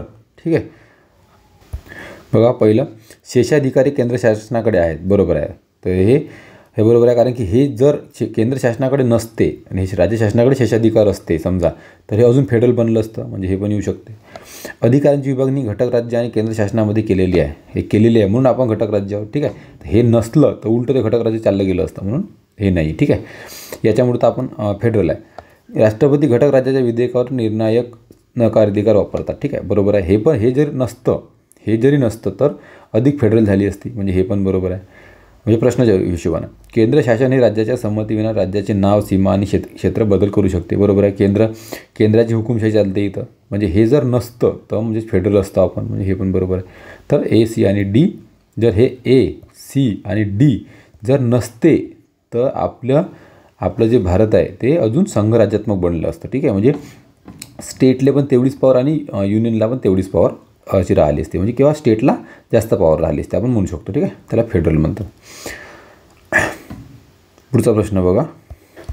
यात म्हटलं की खालील कोणती बाब ही भारतातील आंतरराज्य परिषदेच्या कार्यक्षेत्रामधून वगळलेली आहे. ठीक आहे, तर याचा आन्सर 2 आहे की कोणत्याही आंतरराज्य नदीच्या पाण्याचा वाटप किंवा नियंत्रण याबाबत तंटाचा जो निर्णय आहे ते तिथून वगळलेले आहे. ठीक आहे, कारण की याचा निर्णय जो आहे तो लवाद करते. ठीक आहे, तुम्हाला माहीत असेल. ठीक आहे, लवाद बसवले जाते, लवाद निर्णय करते आणि तिथून मग ते केस सुप्रीम कोर्टामध्ये जाते. ठीक आहे, सुप्रीम कोर्टाला अधिकार आहे की तो त्याच्यानंतर सल्ला देऊ शकतो. लवादच हे ॲक्च्युली सुप्रीम कोर्टाचे त्याच्यात न्यायाधीशच राहतात, रिटायर्ड जज वगैरे, त्यामुळे तो कोर्टच आहे एक प्रकारचं. ठीक आहे, हे वगळलं आहे आणि बाकी हे जे सगळं आहे ते सर्व त्याच्या अंतर्गत आहे, म्हणजे आंतरराज्य परिषदेच्या कार्यक्षेत्रामध्ये आहे. ठीक आहे, सर्व चौकशी करणे, सल्ला देणे, त्यानंतर जे काही अन्वेषण करणे, चर्चा करणे विषयाबाबत, हे सर्व आहे. ठीक आहे, पुढचा प्रश्न बघा. इथं कोणतं करेक्ट नाही ते विचारलेलं आहे. ठीक आहे, लोकसभेचा नियम 222 आणि राज्यसभा 187 विशेष अधिकार संबंधित आहेत. बरोबर आहे. लोकसभेत 15 सदस्य असलेली विशेष अधिकार समिती ही सभापती नामनिर्देशित करतात. बरोबर आहे. राज्यसभेत उपाध्यक्ष हेच विशेष अधिकार समितीचे प्रमुख असतात व त्या समितीत 15 सदस्य असतात. ठीक आहे, तर हे चुकीचं आहे. इथे जे आहे इथे 15 नसतात, तर राज्यसभेची जे प्रिव्हिलेज कमिटी असते त्यामध्ये 10 सदस्य असतात आणि डेप्युटी चेअरमॅन जे आहे उपाध्यक्ष हे त्याचे डेप्युटी चेअरमॅन हे जे आहे त्याचे अध्यक्ष असतात. ठीक आहे, त्याचप्रमाणे लोकसभेमध्ये इथे 15 सदस्य असतात. ठीक आहे, आणि चेअरमॅन ज्या सदस्यांची नियुक्ती करतात, म्हणजे चेअरमॅन तो स्पीकर. ठीक आहे, त्याचप्रमाणे इथे जे 10 सदस्य आहेत त्याची नियुक्ती नॉमिनेट त्यांना डेप्युटी चेअरमॅन करतात. ठीक आहे, चेअरमॅन करतात. चेअरमॅन त्याची 10 सदस्य नियुक्ती करतात आणि डेप्युटी चेअरमॅन हे त्याचे अध्यक्ष राहतात प्रिव्हिलेज कमिटीचे. ठीक आहे, त्यामुळे हे चुकीचं आहे. ठीक आहे, कारण 15 नाही 10 आहे. 15 हे लोकसभेचे असतात. पुढचा प्रश्न बघा, राष्ट्रीय युवक धोरणाबद्दल विचारलेलं आहे. राष्ट्रीय युवक धोरण काय बरोबर आहे ते विचारलेलं आहे. ठीक आहे. राष्ट्रीय युवक धोरणाचा सर्वप्रथम स्वीकार 1986 करण्यात आला. ठीक आहे, चुकीचं आहे. 2003 धोरणानुसार युवकाची व्याख्या 15 ते 35 वयोगटातील व्यक्ती अशी करण्यात आली होती, ते चुकीचं आहे. आणि 2014 धोरणानुसार युवकाचा वयोगटाची व्याख्या ही 15 ते 29 वर्ष अशी केली आहे, हे बरोबर आहे. ठीक आहे, त्यामुळं 81चं 4 हे उत्तर येते, फक्त सी हे बरोबर आहे. ठीक आहे. राष्ट्रीय युवक धोरणाबद्दल हे जे यूथ पॉलिसी आहे ते 2000 डेव्हलप झाली होती आणि 2014 म्हणजे ते लॉन्च झाली होती. ठीक आहे, नॅशनल यूथ पॉलिसी. त्यानंतर याचं जे वयोगट होतं ते होतं इथे 15 ते 29. ठीक आहे, 15 ते 29 ते वयोगट होतं. ठीक आहे. आणि तुम्हाला माहीत आहे की सध्या 12 जानेवारीला नॅशनल यूथ डे म्हणून आपण सेलिब्रेट करतो. का बरं करतो? कारण की या दिवशी स्वामी विवेकानंदाची जयंती येते. ठीक आहे, स्वामी विवेकानंद लक्षात ठेवा. पुढचा प्रश्न बघा, इथे काय योग्य आहे ते विचारलेलं आहे. राज्यघटनेचे अनुच्छेद 111 हे अर्थविविधतेमध्ये व्याख्येला संदर्भात आहे, तर हे एकदम चुकीचं आहे, कारण की आपल्याला माहीत आहे 110 कलम येतं. अनुच्छेद 117(3) खाली श्रेणीबद्ध झालेले वित्तीय विधेयक फायनान्शियल बिल हे केवळ लोकसभेमध्येच मांडले जाऊ शकते, हे एकदम चुकीचं आहे. ठीक आहे. अनुच्छेद 117(1) खाली श्रेणीबद्ध झालेले वित्तीय विधेयक राज्यसभा असंमत अथवा नादुरुस्त करू शकत नाहीत. ठीक आहे, हे चुकीचं आहे. त्यामुळं वरीलपैकी एकही बरोबर नाही, तर तिन्ही चुकीचे आहे. ठीक आहे, लक्षात असू द्या. 117(3)चे जे बिल आहे लोकसभा राज्यसभा दोन्ही याच्यामध्ये मांडता येते. ठीक आहे, फक्त लोकसभेमध्ये असं काही नाही. ठीक आहे, दोन्ही याच्यामध्ये हे मांडता येतात. यामध्ये कोणतं बरोबर नाही ते विचारण्यात आलेलं आहे. बघा, अनुच्छेद 200 अन्वये राज्यपाल विधेयक राष्ट्रपतीच्या विचारार्थ राखून ठेवू शकतात, एकदम बरोबर आहे. राष्ट्रपती विधेयक पुनर्विचारासाठी राज्य विधिमंडळाकडे परत पाठविण्यास राज्यपालास निर्देश देऊ शकतात, हे पण बरोबर आहे. त्यानंतर जर ते विधेयक राज्य विधिमंडळाने पुन्हा दुरुस्तीसह अथवा दुरुस्तीशिवाय मंजूर करून पुन्हा राष्ट्रपतीकडे सादर केल्यास त्यास मंजुरी देणे राष्ट्रपती बंधनकारक नाही. ठीक आहे, बंधनकारक नसते, ते राखून ठेवू शकतात. ठीक आहे, किंवा पुन्हा विचारार्थ पाठवू शकतात. राज्यपालांनी राष्ट्रपतीच्या विचारार्थ राखून ठेवलेल्या विधेयकात राष्ट्रपतीने किती कालावधीमध्ये निर्णय द्यावा याबाबत राज्यघटनेत कोणती कालावधी नाही, हे पण बरोबर. ठीक आहे, इथं बंधनकारक नाही आहे, ते रिटर्न जरी पाठवू शकत नाही, पण ते बंधनकारक नाही, ते आपल्या जवळ राखून ठेवू शकतात किती वेळपर्यंत. ठीक आहे, म्हणून हे उत्तर आहे त्याचंवालं चुकीचं. पुढचा प्रश्न, यामध्ये काय चुकीचं आहे निकष? उच्च न्यायालयाचा न्यायाधीश म्हणून नेमणूक करण्याबाबत खालील कोणते निकष चुकीचा आहे? ठीक आहे, ती व्यक्ती भारताच्या प्रादेशिक क्षेत्रात 10 वर्षे न्यायिक पदावर असली पाहिजे, एकदम बरोबर आहे. त्या व्यक्तीने उच्च न्यायालयात 10 वर्षे वकिली केलेली असली पाहिजे, एकदम बरोबर आहे. राष्ट्रपतीच्या मते ती व्यक्ती अग्रगण्य कायदेतज्ञ असली पाहिजे, हे चुकीचं आहे. ठीक आहे, जे म्हणतात ना डिस्टिंग्विश ज्युरिस्ट, हे चुकीचं आहे, कारण की हे सुप्रीम कोर्टाच्या जजच्या नियुक्तीच्या वेळेस लागू होते. ठीक आहे, हायकोर्टाच्या नाही, लक्षात ठेवा. ठीक आहे, इथं सुप्रीम कोर्टाचा पाहिजे होता. ठीक आहे, सुप्रीम कोर्टाची जेव्हा नियुक्ती तेव्हा तिथं डिस्टिंग्विश ज्युरिस्ट पाहिजे, इथं नाही, तर हे उत्तर येते. पुढचा प्रश्न बघा, यामध्ये म्हटलं आहे की राज्याकडून चालविल्या जाणाऱ्या किंवा राज्य निधीतून सहाय्य मिळत असलेल्या कोणत्याही शैक्षणिक संस्थेत कोणत्याही नागरिका, इथं बघा का म्हटलं आहे कोणत्याही नागरिका, इथं म्हटलं आहे का फक्त मायनॉरिटी नाही, तर कोणत्याही नागरिकास केवळ धर्म, वंश, जात, भाषा किंवा यापैकी कोणत्याही कारणाचा प्रवेश नाकारला जाणार नाही, ही तरतूद भारतीय राज्यघटनेखाली कोणत्या अनुच्छेदात आहे? तर ही आहे कलम 29 मध्ये, अनुच्छेद 29 मध्ये आहे, लक्षात ठेवा. 29 मध्ये सरळ म्हटलं आहे ऑल द सिटीजन. ठीक आहे, all the citizen of India. तुम्ही एकदा 29 कलम बघू शकता. 30 हे स्पेशली मायनॉरिटीसाठी आहे. ठीक आहे, लक्षात ठेवा. पुढचं बघा, इथून आता करंट अफेअर सुरू होते आणि करंट अफेअरचं काही आपण ॲनालिसिस करणार नाही, पण करंट अफेअर कशा प्रकारे तुम्ही कोणते विषय आणि कोणते टॉपिक अभ्यासले पाहिजे ते मात्र इथून आपण एकदा त्याचा ओव्हरलुक करूया. जसं बघा गगनयान, आता गगनयानवर भरपूरदा प्रश्न आयोगानं ऑलरेडी विचारलेले आहेत, कारण की ते महत्त्वाचं टॉपिक आहे. ठीक आहे, त्यामुळे जेवढं डीप तुम्हाला करता येत, आणि हे युनिक आहे, भारताची जी ही मोहीम आहे युनिक आहे, सगळ्या जगात गाजलेली आहे, त्यामध्ये निश्चितच थोडा डीप अभ्यास कारण की सर्वच पोरं अभ्यास करतात, त्यामुळे सोपा काही प्रश्न विचारणं शक्य नाही, तर ते थोडं डीपली जाऊन निश्चित प्रश्न विचारतात. ठीक आहे, तर याबद्दल तुम्हाला वाचायला पाहिजे. 86चं उत्तर आहे 3. ठीक आहे, त्यानंतर पुढचा प्रश्न बघा, तो विचारला आहे की हा थोडा मागं करंटमध्ये होता, हा जरी सायन्सचा प्रश्न वाटत असला तरी हा करंटमध्ये होता, ठीक आहे, जे बायोलॉजीमध्ये थोडंसं करंटमध्ये आलेला होता हा. The largest invertebrate spineless creature in the world is, आता सगळ्यात जगामध्ये स्पाइनलेस क्रिचर कोणता आहे म्हणते, लार्जेस्ट इन्व्हर्टिब्रेट, तो आहे कोलोसॉल स्क्विड, ठीक आहे, कोलोसॉल स्क्विड, लक्षात ठेवा. पुढचा प्रश्न बघा, टाईम, आता बघा हे आता कंटिन्युअसली 3ही वर्ष यावर प्रश्न विचारता, कंटिन्युअसली 23, 22, 21मध्ये सुद्धा विचारला, आणि टाईम पर्सन ऑफ दिवस 19 कोण होतं, ठीक आहे. आता यावर्षी पण विचारला, म्हणजे किती महत्त्वाचं आहे ते विचार करा, time person of the year, ठीक आहे, ते ग्रेटा थनबर्ग होतं 19मध्ये. पुढचा प्रश्न बघा, आता याच्यामध्ये काय विचारलं आहे की चाबार, बघा चाबार बंदर, किती चाबार बंदरवर प्रश्न विचारतात, ठीक आहे. तुम्हाला चाबार बंदरवर करणं आवश्यकच आहे, ठीक आहे. 89चं उत्तर 4 आहे. पुढचा प्रश्न बघा, भारताच्या राष्ट्रीय कौशल्य विकास संस्थेची उद्दिष्टे, ठीक आहे. आता हा करंटचा नाही आहे, एकदा बघून घेऊया. भारतीय राष्ट्रीय कौशल्य विकास संस्थेची उद्दिष्टे काय आहेत, ठीक आहे. तर कौशल्य प्रशिक्षणाच्या भारत सरकारच्या 5 योजना समर्थन करणे, बरोबर आहे. सर्व क्षेत्रामध्ये कौशल्य विकासाचे आयोजन करणे, ते बरोबर आहे.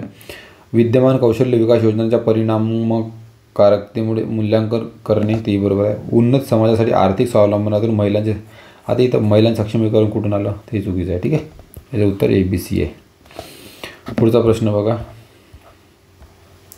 योग्य कथन ओळखा. आता बघ 15वा वित्त आयोग, याच्यावर पण भरपूरदा प्रश्न आला, कधी पॉलिटीमध्ये याच्याबद्दल क्वेश्चन येतो, कधी इकॉनॉमिक्समध्ये येतो, कधी करंटमध्ये पण येतो, ठीक आहे. म्हणजे एवढा महत्त्वाचा टॉपिक आहे फायनान्शियल वित्त आयोग, ठीक आहे. ते तुम्ही छान अभ्यास करून ठेवा वित्त आयोगाचा. याचं उत्तर 1 आहे. पुढचा प्रश्न बघा, ठीक आहे. मागं हे जे आरे आहे, आरे खूप करंटमध्ये होतं, आरेची जी वसाहत आहे तिथं ते काहीतरी शेड वगैरे बनवायचं आहे म्हणे मेट्रोसाठी, त्यामुळं ते जमीन देणं नाही देणं त्यावर वाद सुरू होता, ठीक आहे. खूप मोठा वाद झाला होता आरेचा, त्यामुळं हे करंटमध्ये होता. तर याचं उत्तर 2 आहे, बघून घ्या. पुढचा प्रश्न बघा, भारतातील प्रतोदविषयी योग्य विधान निवडा, ठीक आहे. आता प्रतोद म्हणजे कोण होते, व्हीप, ठीक आहे. जे भारताचे आता जे आपलं महाराष्ट्राची किंवा भारताची कंडिशनपैकी तुम्ही जे बघत असता की व्हीपचं खूप महत्त्व वाढत चाललं, कारण की काय म्हणतात त्या शेड्यूल 10नुसार ते पक्षांतरबंदी कायदा जो येतो आपला, त्या पक्षांतरबंदी कायदा त्यांना कसं लागू करायचा, ठीक आहे. त्यामुळे ते व्हीपचं खूप महत्त्व वाढलेलं आहे. तर त्यासाठीच व्हीपबद्दल तुम्हाला माहिती असणं खूप आवश्यक आहे, ठीक आहे. याचं उत्तर 1 आहे, A, B आणि C सर्व विधान बरोबर आहे. कायदेमंडळातील सभागृहात पक्षातील सदस्याचे शिस्त आणि वर्तन यासाठी प्रतोद जबाबदार असतो. भारताने संकल्पना ब्रिटिश संसदेकडून घेतलेली आहे, व्हीप जे आहे ते ब्रिटिश संसदेकडून घेतली, हे लक्षात ठेवा. हे 1 लाईनमध्ये पण येऊ शकतो प्रश्न.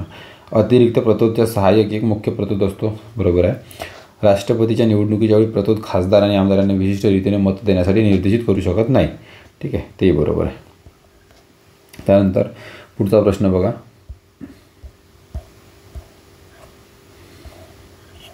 कोणत्या भारतीय गोलंदाजांनी 2019मध्ये आंतरराष्ट्रीय हॅट्रिक प्राप्त केली, ठीक आहे. आता जे काही युनिक अशा घटना वगैरे घडतात की आता कधी घडली नसेल, ठीक आहे, आता खूप वर्षातून एकदा घडली, तर ते करंटमध्ये चांगला हायलाईट होऊन जातं, त्यावर आयोग प्रश्न विचारत असतो, ठीक आहे. तर याचं उत्तर त्यावेळेस होतं कुलदीप यादव, ठीक आहे.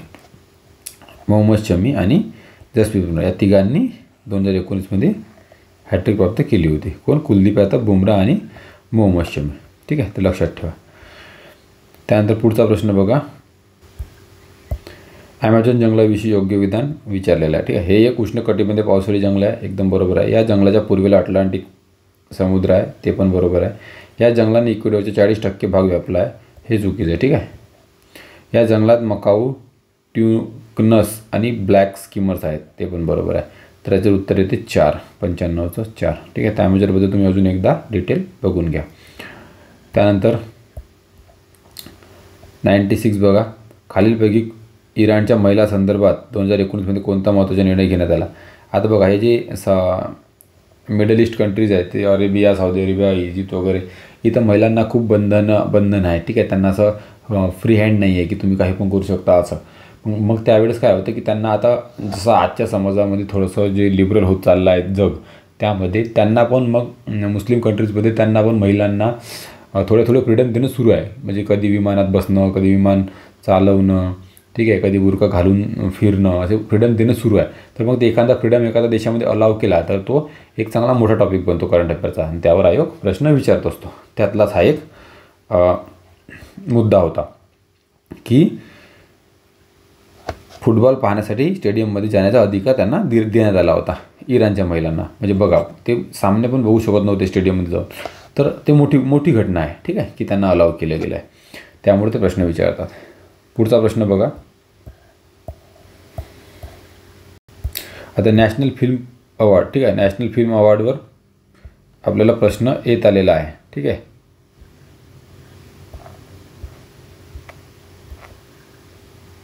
नॅशनल फिल्म अवॉर्डवर प्रश्न येत असतो आणि त्यातल्या त्यात म्हटलं तर म्हणजे मराठी पिक्चरसाठी जो होता, ठीक आहे, 2019 सालीच्या बालक अभियानाकरिता श्रीनिवास पोकळे याला नाळ या चित्रपटासाठी गौरवण्यात आलं होतं, ठीक आहे. तर या सिनेमाचे दिग्दर्शन कोणी केले होते ते विचारलं आहे. तर सुधाकर रेड्डी एक्कांती हे त्याचे हे होते, ठीक आहे. ते तुम्ही लक्षात ठेवा, सुधाकर रेड्डी एक्कांती. मी मागं पण तुम्हाला सांगितलं होतं, जेव्हा असं एखादं नाव युनिक राहते. आता इथं बघा, अंकुश चौधरी, नागराज मंजुळे, गार्गी कुलकर्णी, पण याचं 3 अक्षर नाव दिलं, म्हणजे मिडल नेम पण त्यात टाकलेलं आहे. तर आयोग कधी आपल्याला दाखवण्याचा प्रयत्न करतो की तुम्ही ओळखा. उत्तर मीच सांगतो, ठीक आहे. तर जे असं थोडंसं वेगळं राहते तर उत्तर तसा देण्याचा आयोग प्रयत्न करते, ठीक आहे. प्रत्येकदा होत नाही, पण ते एक लॉजिक म्हणून मी कधी वापरतो जर मला कधी उत्तर येत नसेल तर, ठीक आहे. पुढचा प्रश्न बघा. अयोग्य विधान ओळखा म्हटलेलं आहे. आता बघा, साहित्य अकादमी पुरस्कार यावर पण नेहमी प्रश्न येत असतो, ठीक आहे. तुम्ही ते चांगल्या प्रकारे करायला पाहिजे. साहित्य अकादमी पुरस्कार झालं, ऑस्कर पुरस्कार झालं, त्यानंतर आपलं रॅमन मॅग्सेसे अवॉर्ड झालं, ठीक आहे, आबेल पुरस्कार झालं, त्यानंतर असे जे महत्त्वाचे पुरस्कार आहेत ते तुम्ही करून ठेवायला पाहिजे, ठीक आहे. आपले पद्मविभूषण, पद्मभूषण आणि भारतरत्न वगैरे जर मिळाले तर, ठीक आहे. याचं उत्तर 4 आहे, तुम्ही एकदा बघून घ्या. त्यानंतर पुढचा प्रश्न बघा. भारतातील हवेच्या गुणवत्ता निर्देशांकाविषयी योग्य विधाने निवडा. तर इथं हवेची गुणवत्ता जे काही एअर क्वालिटी इंडेक्स असतं, ठीक आहे, एअर क्वालिटी इंडेक्स, ते त्यावर भरपूरदा प्रश्न आयोग विचारत असतं की क्वालिटी इंडेक्स काय आहे. कारण की दिल्लीचे जे प्रदूषण वगैरे आहे, आजकालचं प्रदूषण लेवल जे वाढत आहे त्यावर ते भर देऊन प्रश्न विचारत असतं, ठीक आहे. त्यामुळं जे हवेचा गुणवत्ता त्याची कशा प्रकारे त्याला मॉनिटर केलं जातं, ते मोजले जातं, ते सर्व तुम्ही एकदा बघून घ्यायला पाहिजे. याचं उत्तर हे आहे, ठीक आहे. त्यानंतर बघा पुढचा प्रश्न, शेवटचा प्रश्न आहे. यामध्ये जे सीमा विवाद झाला होता महाराष्ट्र आणि कर्नाटकमधला, ठीक आहे, कशावर होतं तर बेळगावचं वगैरे जे जिल्हा आहे त्यावर खूप सारा मोठा विवाद झाला होता मागं. तर विवाद कशासाठी झाला, कुठून झाला, उगम पावला, ठीक आहे. ते आता हा मोठा टॉपिक होता इंटरस्टेटमधला, ठीक आहे.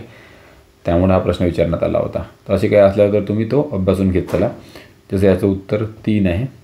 तर असं काही राहिलं तर करंट अफेअर तुम्ही अभ्यासात पाहिजे, ठीक आहे. तर इथं थांबूया आणि आपला इथं संपला 2019चा आपण क्वेश्चन पेपर लवकरच ॲनालिसिस करून घेऊन या आणि कंबाईंडचे पण खूप सारे आपण पेपर ॲनालिसिस करून घेऊन या. त्याप्रमाणे गट कचे पण ॲनालिसिस करणार आहोत. ज्या कोणी तुम्ही सबस्क्राईब केलं चॅनलला तर प्लीज सबस्क्राईब करा आणि लाईक करा, जेणेकरून थोडंसं आम्हाला बरं वाटेल आणि अजून व्हिडिओ मी घेऊन येईल तुमच्यासाठी वेळात वेळ काढून, ठीक आहे. तोपर्यंत जय हिंद, जय महाराष्ट्र, ठीक आहे. काळजी घ्या आपली.